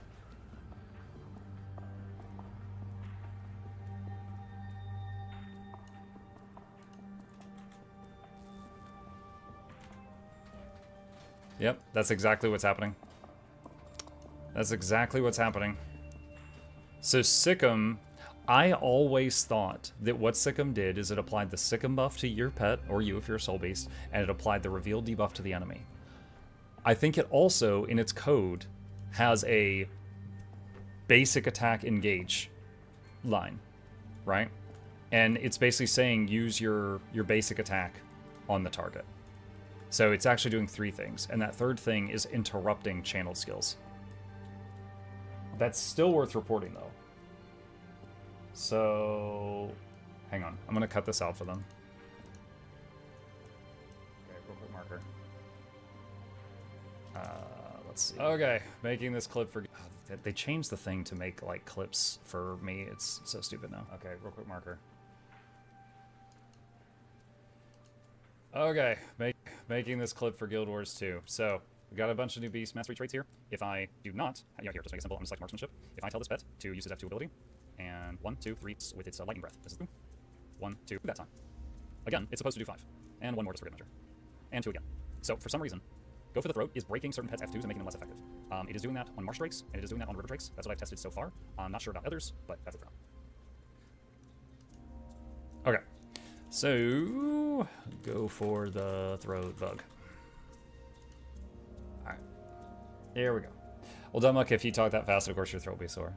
I sort of get to... Whenever I review my own stuff, I do it on double speed. Oh shoot, what was this before... I think it was mutate conditions. All right.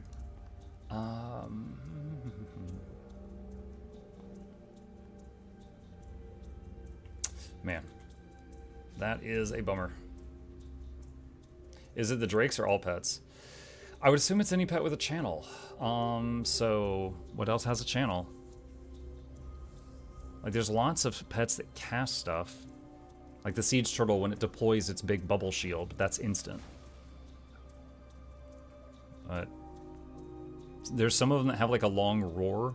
Like the Polar Bear has a roar that does like pulsing ice damage around it.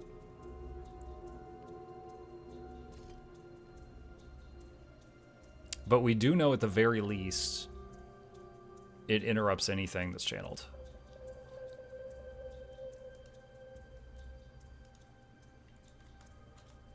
Smokescale Jacaranda. Those have a cast time, but I don't think they're channeled. Hang on a sec. So Smokescale, Okay. Smoke skill F2 is make the smoke cloud. So I have an enemy targeted. I hit F2. Yeah, so it did finish the cast. Okay. Bristleback. Again, not sure if that's a channel. Actually, it might be a channel. It's either a channel or a very long cast time. Where is it? There. Used to be, the bristleback used to be at the bottom. They moved it.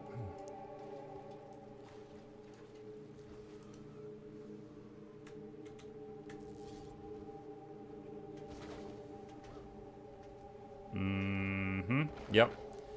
Yep. That it happened. Yeah, it definitely happened. So he fired like 2 or 3 missiles, and then he went to normal. If we turn that off... Okay, and tell him to do it again. This is what it should look like. See that? It was like 10 to 15 missiles. He fired like 3 over there.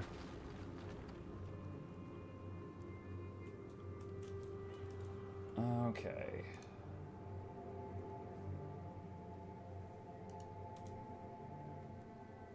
So that broke half the bets. I don't know about half, but a handful of them for sure. Does the actual DPS still amount to 40% more despite the animation? No, because they're interrupting. So like this thing fires 10 missiles. It interrupted it after 3. So 7 missiles didn't get fired. Then it got a 40% damage buff for 5 seconds. That's absolutely a DPS loss. 40% more damage on the next 2 auto attacks versus losing the damage of 7 attacks. That's absolutely a loss. Okay, hold on. I'm just making sure this is... Making this clip for Guild... Yep. Okay.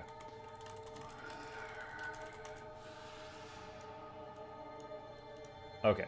Just a sec. Let's see...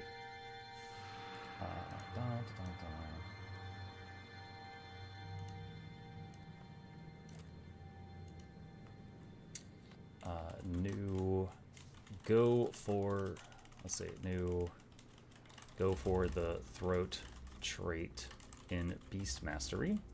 Line, cast Lesser Sick'em when you click F2. However, for many pets, this interrupts the F2 channel if it was a channeled skill. Shoot, character limit. Hold on. However, if that pet's F2 was a channeled skill, it interrupts it, and it is far less effective at Guild Wars 2. Wait, at Guild Wars. Ah, Guild Wars? Who's that? There we go. Okay.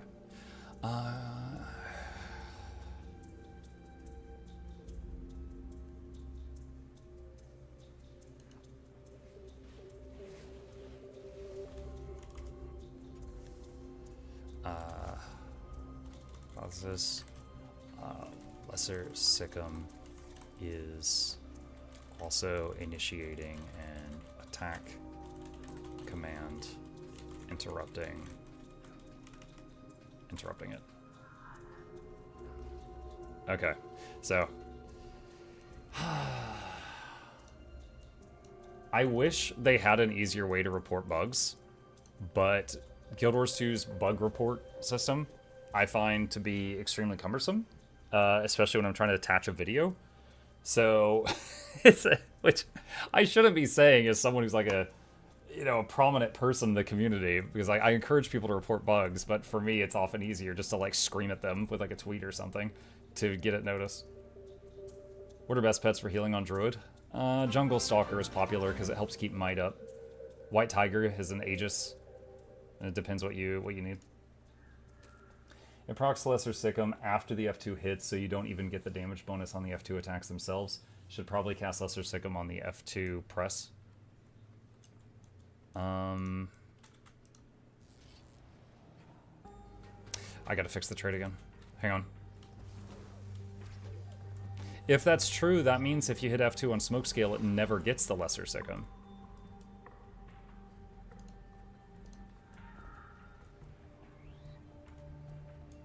Okay. Lesser Sikkim trait. Watching him. Confirmed. It wasn't until after the first blow. So the first shot connects. That's why it sometimes did 1, sometimes 2, sometimes 3. After the first shot connects, the Sikkim gets triggered and interrupts the channel. Okay. What if I use a pet whose F2 doesn't hit? So I'm going to target this guy. And I'm going to say do a basic attack first. Okay, then I'm going to say F2. Yeah, it doesn't even proc.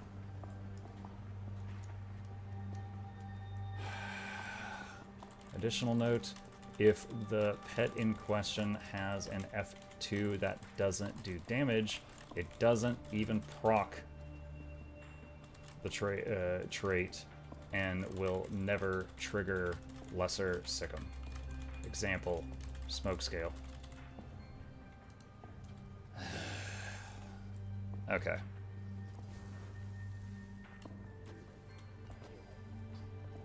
Really, what they need to have it just trigger on button press.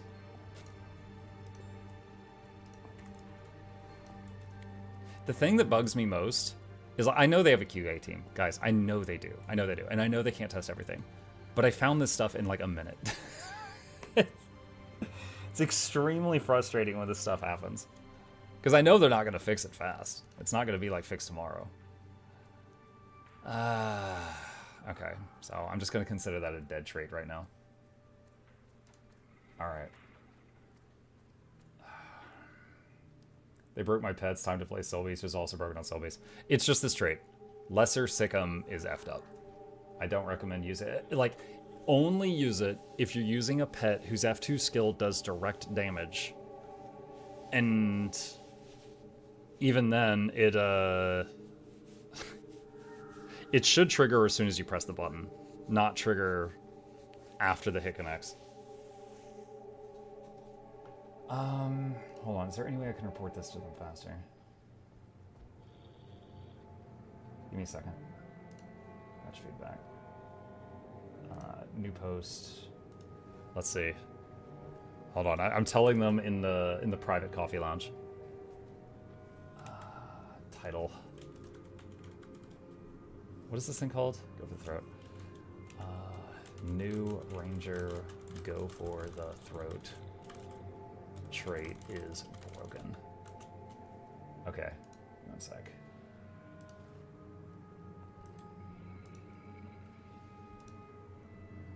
Hold on, I'm reporting it in another channel as well.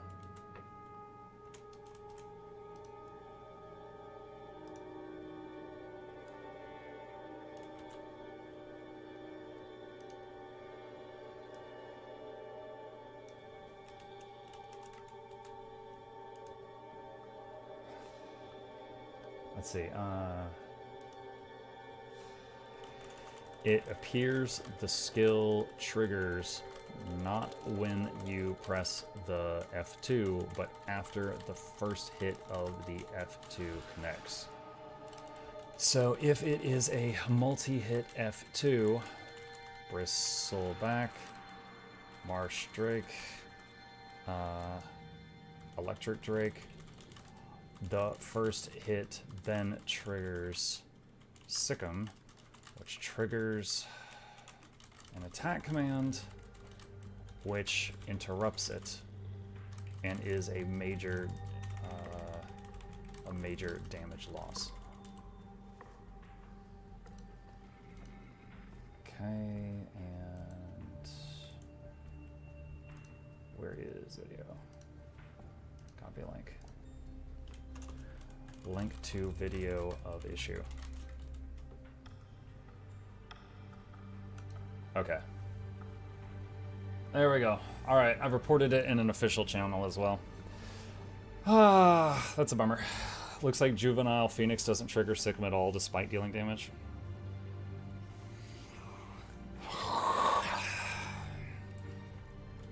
I hate doing Q&A chat, but I feel so damn good at it. Okay, well, so I feel like there's no point in testing anything with this. Like, this is meant to synergize with this, and this synergizes with everything, and then you got a huge combo. But for some pets, it doesn't work, and for other pets, it interrupts their stuff. So the amount of pets that this would work well on is probably like less than 10. And those pets, it triggers the damage bonus after the F2. And the F2 for those pets is the big hit. So it's like you do the big hit, then you get buffed afterwards. They should put you on payroll to check out balance patches. I just know a lot about Ranger, right? Like, yo, credit where it's due. I couldn't do this for, like, Guardian, because I dabble in Guardian. Ranger, I know a lot about. And I love I love pet classes, right? So I've dabbled in Beast Mastery line a lot. But it's like this thing, Jesus. Like, there is not a single pet that this works perfectly on. Because if, like, Tiger, big damage, gets buffed after the big damage. Marsh Drake does a 5-hit attack, is interrupted after the first hit. Smokescale does the F2, which doesn't do damage, so it never triggers this trait ever. Or, I'm sorry, that trait. So, every single pet, in some way, shape, or form, this doesn't work properly on. I don't know what they tested it on. Because there's not a single pet that this works properly. I am not sure. Okay, well. Unranked. I wouldn't mind push. So what I was planning on doing is trying out a build where I use Warhorn, give me in the pet buffs. Then I use F2, which triggers Sick'em, and the pet would do a big blast at the enemy. And it would get buffed from the Warhorn and the Sick'em. But the Sick'em interrupts the pet's big hit, and it doesn't apply the damage buff until after the pet's big hit. So you buff up the pet with a Warhorn, the pet does a medium damage attack, then it's buffed for its weak attacks. Oh, it hurts. And the reason I was using Drakes is because of this trait that they recently added that buffs Drakes. So it's like, yeah, I could do it with like a cat or something, but then you'd still have the other problem.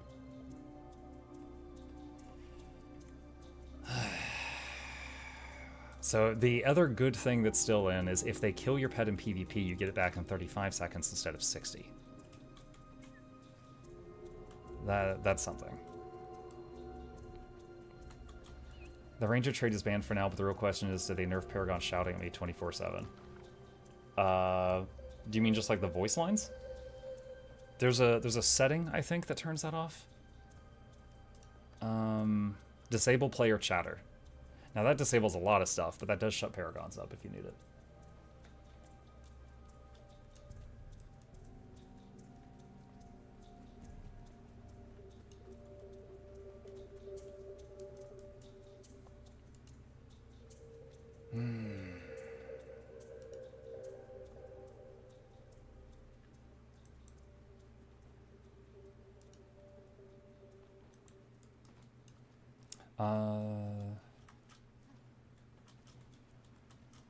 If you tell them reporting bugs normally is hard, maybe they should update so you see better info for feedbacks.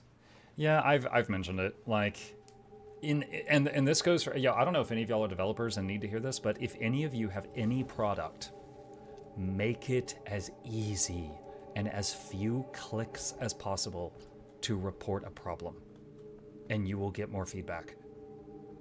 And like, I cannot stress enough, every additional click that you have to do to report a problem, you lose people.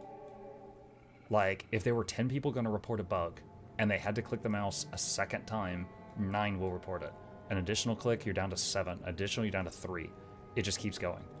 So every additional input or screen that pops up that they have to go through to report, you will lose more feedback because it's too much trouble for them. Could also be an issue where they did full QA, but the bug reports were ignored by management. Yes, I've had that. When I worked in QA, that was the thing often. That was the thing often. 20 clicks is the perfect game. There you go. Yeah, no one's ever reported anything with 20 clicks.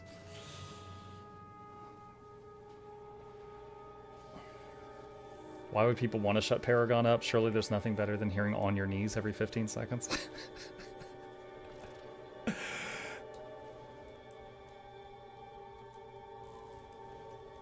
Like, support, report a bug.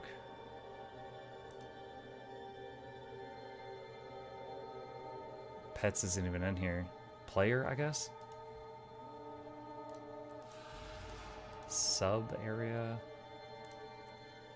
Oh, nice. I can't even click on the window anymore. Great. Wonderful. Great UI.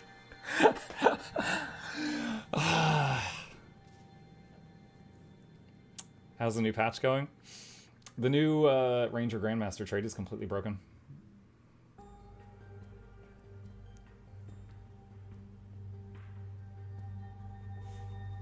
Now this build's probably not going to be great because I put away my greatsword and I don't have block anymore, but we'll see.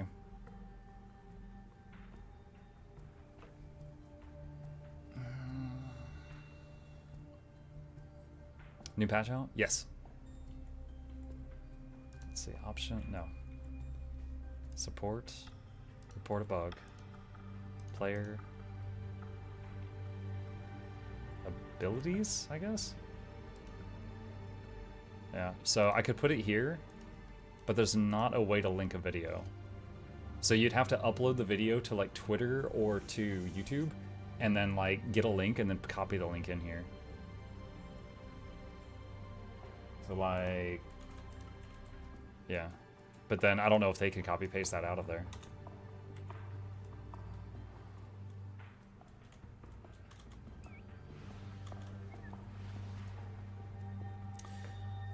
This chat reminds me of a game I saw some people playing that's literally a game about accepting all the terms and conditions from start to finish without screwing up. It's a rage game. Oh god. I really gotta try PvP one of these days, so sick of seeing Decade of the Dragons at 19 out of 20. Just go into it with an open mind. Be like, I'm gonna go in here and I'm gonna get my butt kicked and I'm gonna get this achievement done. And then if you win, be like, oh, that's a pleasant surprise. The match starts soon.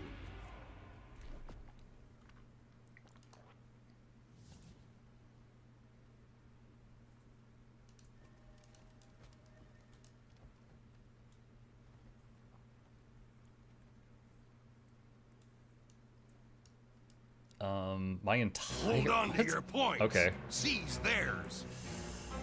Oh, I forgot I'm on EU. I just tried to do like a weapon swap and hit a button, and the button didn't go off. Oh no. I've got that like half a second of lag.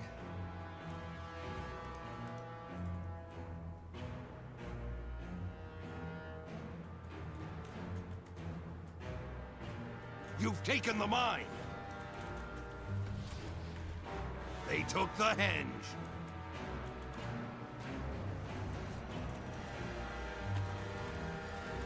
The keep's been lost.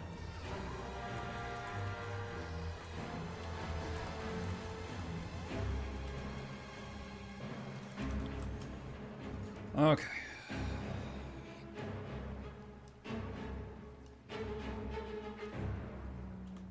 Carry and Devour doesn't seem to trigger the trait with its poison field. Yeah, I think the Morello didn't trigger it either. Svanir's return.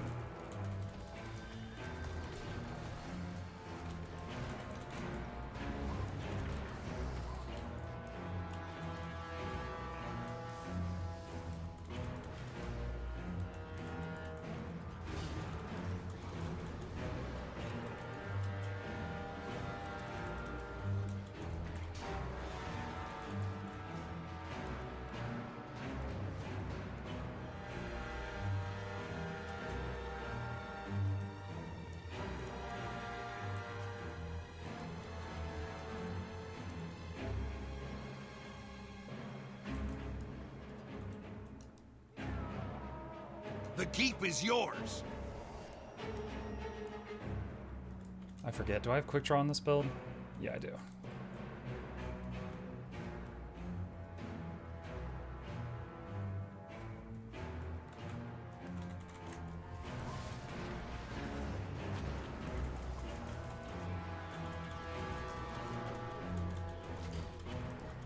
Wow, I just got dazed like 4 times.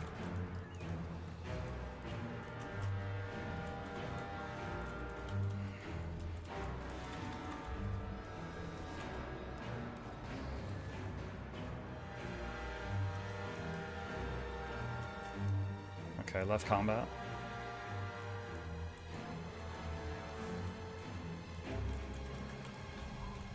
Okay, I just told my pet to teleport to that guy. It went on cooldown, but he didn't do it.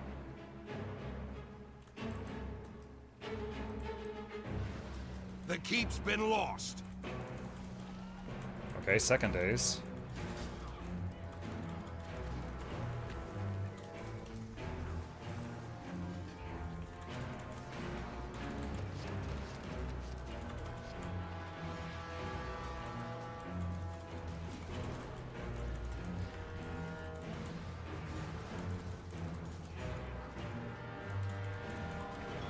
Man, that Evoker's got a lot of CC on him.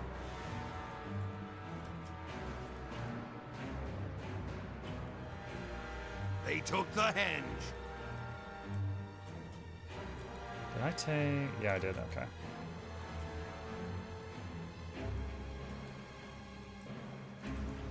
The keep is yours.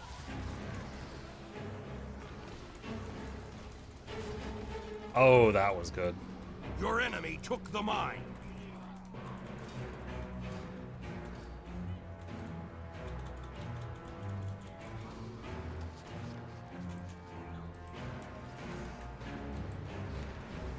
Got the decap.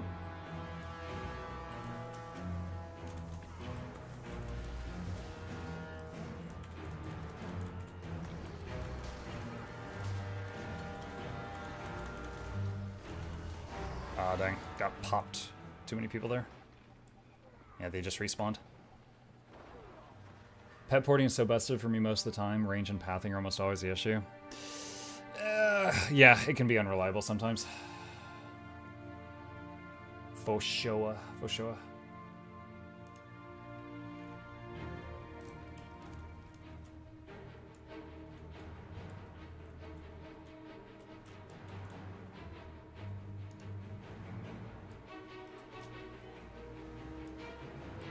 The chieftain has returned.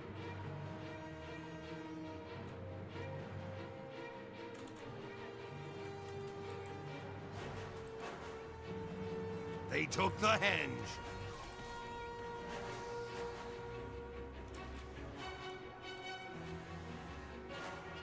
Chip has killed Rycoms.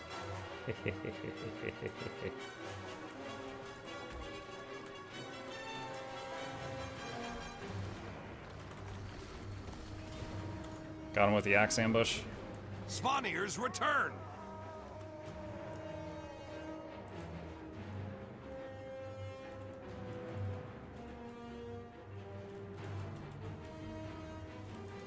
Your enemy took the mine.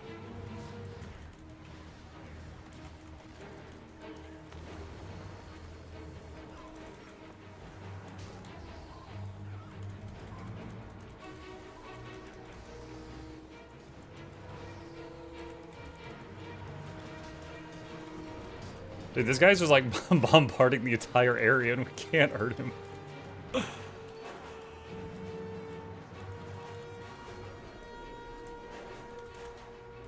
Evoker is giving me a hard time. The keep's been lost. Oh, whoa, whoa, what happened to my UI there? Oh my god. Okay, we saved him. I tried to do Spirit of Nature and then it started casting like right at me instead of at my mouse.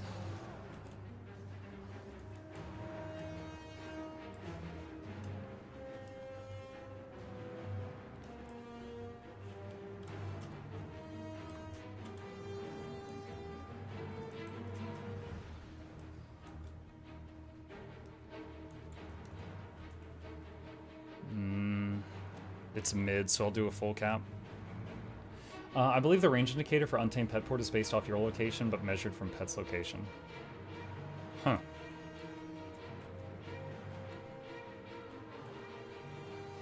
Do you think Iceberg Saga is worth progressing the story for any quality of life masteries? I'm looking for a reason to do it. I think it's worth getting all the masteries over time, but it's not urgent. You know, you can do it whenever. Honestly, I think Iceberg Saga, the story was really good at the beginning, but then it just like fell off hard at the end.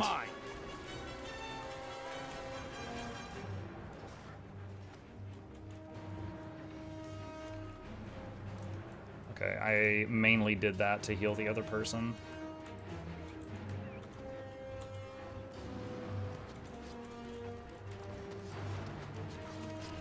You've seized Spirit the of Nature on henge. that guy. Nope, he interrupted it.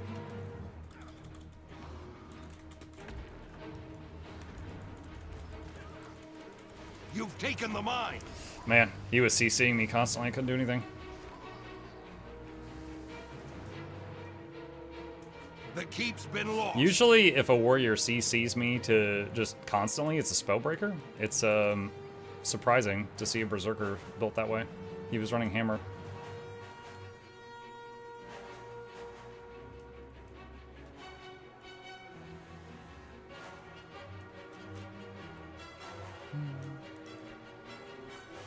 Hello, I've never played this game before and I'm itching for an MMO. Curious, is there an elite spec that does a dot build? Mm-hmm. There are two types of damage in this game, Klitch. One is called power damage, and that's simple. It's just like, I hit you, you immediately take damage. You know, swords, bows, things like that. Then there's condition damage, which is dots. There's burning, there's bleeding, there's poison. There's a thing called torment that does more damage if they're holding still versus moving. There's confusion, where it does a dot, and then also if they use any skills, it will do a burst of damage. Yes, every single class has power builds and condition builds. Or dot builds, as you said. The keep is yours.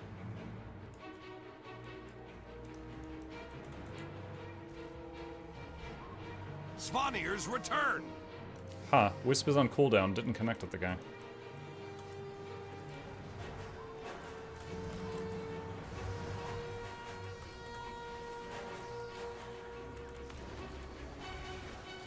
Your enemy took the mine. Spirit of Nature on him.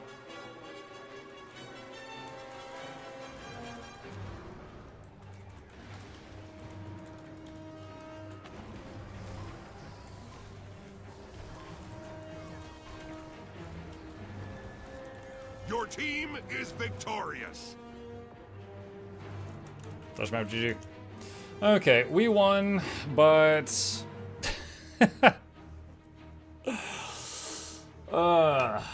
yeah. The hopes and dreams I had for Ranger Beast Mastery for this patch seem to be unfounded. There is a little bit more build. I mean, you know, when they fix this, that will allow for some options, but right now, there's really just things got moved around. Like, Honed Axes was here, it's here now. The Greatsword stuff is baked in. Natural Healing was over here, and it's down here now. And then, of course, we saw, like, that pet teleport bug, and we saw this... I tried to cast Spirit of Nature, and it went to me instead of my cursor bug. So we saw we actually saw 2 bugs in that match. Would have been 3 if I had taken that. Bear won't die in 2 seconds now. Bear has a lot of hit points. Here, hang on. Where's the Grizzly? Or Brown Bear, that's the one I want. So Brown Bear has 31k health. If you're running this, it has 41. But it doesn't have a lot of toughness. It does still die pretty quick if a Willbender is still in the same zip code as it. And it having a lot of health doesn't really matter because it doesn't do any damage. So people could just ignore it. It's like, oh, hey, there's a big thing of health attached to that guy over there who has half the health. Let's just hit him. This thing, we can just ignore this thing. So it's not really a huge deal. Playing with Axe Ambush again is fun. Axe Ambush just hits everything in the zip code. It's quite enjoyable, but the enemy warrior is interrupting me a lot. Okay, let's eject out of here. I kind of like the story in Icebrood, but it had to mentally tune out Bram for my mental health sake. Yeah, Bram as a character, I think he is poorly written. Like, you can write a character that's an idiot, right? And makes a mistake, and it's tragic, and, you know, causes problems for people in the story. You can make a strong idiot. Goku, Naruto. You can make an entertaining idiot. Peter from Family Guy, you know? But Bram was like someone that keeps doing idiotic things and causing deaths of allies, but they're not ever calling attention to that, and they keep talking about how, like, great he is. And it just... doesn't make sense. It's just like that one character is like, to me, really poorly written. I can't really think of any other character because like some people are like, oh, I hate the wizard guy from Soto. And I'll be like, well, okay, no, he's like really pompous and uppity, but he's lived for thousands of years. He sees us as like ants, you know, it kind of makes sense for him to look down on us that way. I think he's decently written. You know, like you can have characters you hate that are well written. Like that kid from Game of Thrones that played his role so well, he got a whole bunch of flack IRL.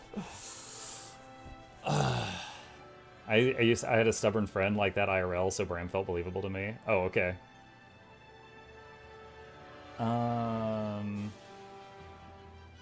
Doing IBS depends on daily gold routine if you are a story nerd. Yeah, Icebird Saga had like the finale of it is an incredible piece of repeatable playable content. However, the more you know about the game's lore, the angrier it makes you. Especially if you played since Guild Wars 1 and they had been building up the Primordius fight for 10 real-life years. And then they were just like, oh, Primordius died. It's like, what? He also should put down Kaith when we ask him for that. I don't think Kaith is poorly written. Kaith is young.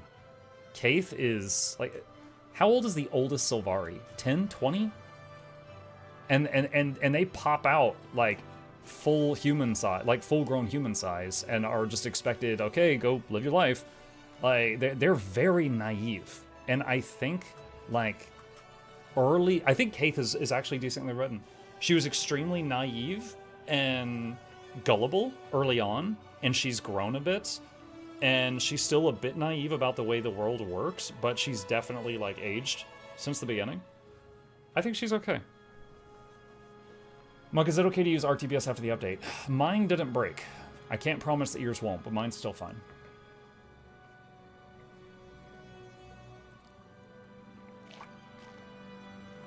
Kaith engaged in genocide. You're going to have to narrow it down.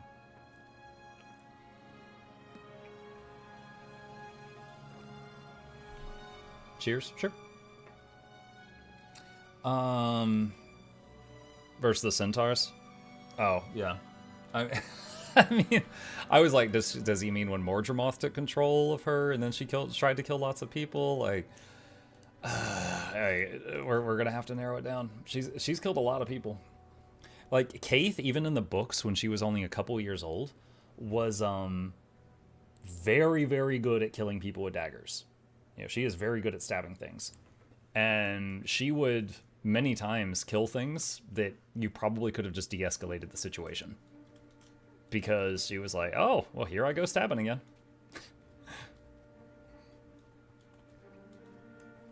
Player character is a horrible person, then. I mean, yeah, we could talk. I mean, that could be a discussion as well. The whole thing is like the player character keeps doing what they think is the lesser of two evils. And maybe it was the best decision, but every one of those decisions had consequences. Like, taking down the first dragon resulted in us finding out that all that magic just went to the other dragons and buffed them. Stuff No like that. Name Found raided my stream with 15 viewers. Hey, No Name, thank you for the raid. Are you about to do raids? No. My normal morning stream time ends in just a couple minutes, and then I'll be taking a break because my voice is messed up. Reading Edge of Destiny, not as good as Ghost of Ascalon. I mean, I don't know if it's as good as Ghost of Ascalon, but I hope you enjoy it. Edge of Destiny book takes place right before the start of Guild Wars 2, so you learn a lot about Guild Wars 2 from that book. Like, for example, do you all remember when you're like in your level 30s or 40s and you go to Lion's Arch for the first time, and your racial person, which might be Zoja or Kaith, meets all the others, and you see Zoja and Kaith and Air and Logan and Ritlock all meet, and they all immediately start fighting, and you're like, why are you guys fighting? I don't know if any of you experienced that. The book explains that.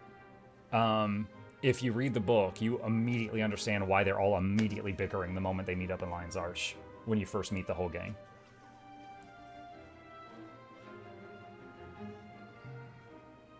The absolute mass murderer and prime resource destroyer on the planet is a bad person. Yeah, it's like Joko said. That's why Joko was such a well-written villain. Because Joko, like, one, he was charismatic. The voice actor did a great job. But two, he was like, perhaps they'll all love me when I save the world from you. You know, and it's just like, oh, he's got a point. You know that meme where the guy's like, oh, pouring the drink? Like, that was me listening to Joko.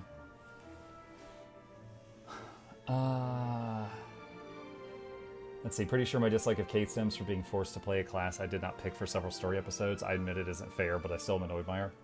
Oh, when you played Kate in Living World Season 2? I think it was 2. Yeah, I only played through that once, and it was a long time. Yeah, I'm the same way. In an MMO, like, I made my character. I love my character. I want to play my character. If I have to play a dolphin in a fractal, I'm not having fun. I like the underwater fractal. I don't like the part where I'm a dolphin. If I have to play, was it Bram in Icebrood Saga? If I have to play, was it not Ridlock, sorry, Kaith in Living World Season 2, I'm not a huge fan of those story chapters, and I never replay them. But I played them once for the story. Which book was it that Queen Jenna fooled Kralkatork's minions? Edge of Destiny, because Logan was a major character there. Because the whole reason that Logan ditched Destiny's Edge in their time of need was because the queen was in trouble and he went to her. Now, maybe she could have done that illusion thing sooner. I don't know. Maybe she was trying to hide how strong she was. I don't know. But he went to her because she called him telepathically. And it is true, as a result of him going there, he made massive advancements to getting the Char and the humans to stop being at war with each other. Because he freed a bunch of Char prisoners in Ebonhawk and convinced them to fight side by side with the humans. And they were like, why would we do that? We'd rather watch you all die to the branded. And he's like, and he held up an item that Ritlock gave him, and he goes, I am Ritlock's brother. He trusts me. You should too. And he convinced them to fight with the humans against the branded. And that was kind of like the start of the Char and the humans not slaughtering each other anymore. So maybe the queen could have solved the problem sooner with her massive illusion magic, but not in that way. But it did cause Destiny's Edge to lose a very certain fight because of that. Drink more water. I will. All right, chat. Hey, thank you guys for hanging out with me this morning, especially putting up with my shot voice. I really appreciate it, and I hope you had a good time. Couple of plugs on the way out before I raid somebody else. If you happen to be new here, please hit the follow button if you're here on Twitch. Please subscribe if you're over on the YouTube side of things. I'm going to put links to both my YouTube channels in the chat right now if you're interested in that. And a very special thank you to our dear patrons. They keep this channel alive with their support. I could not do this without them, and there's a link to that in the chat if interested. Also, if you're interested, a while back we did a line of plushies based on the channel logo.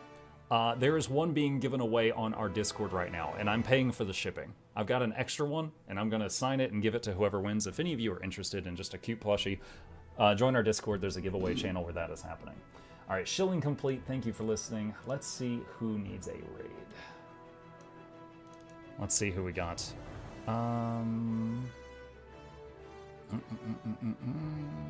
I raided Maddie yesterday. Let's see. Devs AFK? What is this? R-rated stream. Oh gosh. New build. Shy. Valen? I got Valen 2 days ago. I don't know this person. I'm gonna try someone new. I'm gonna raid Shy, and we're gonna see what they're doing. Looks like it's something with World v World. Hopefully they're good people. I'll see you over there, and I will be back later tonight.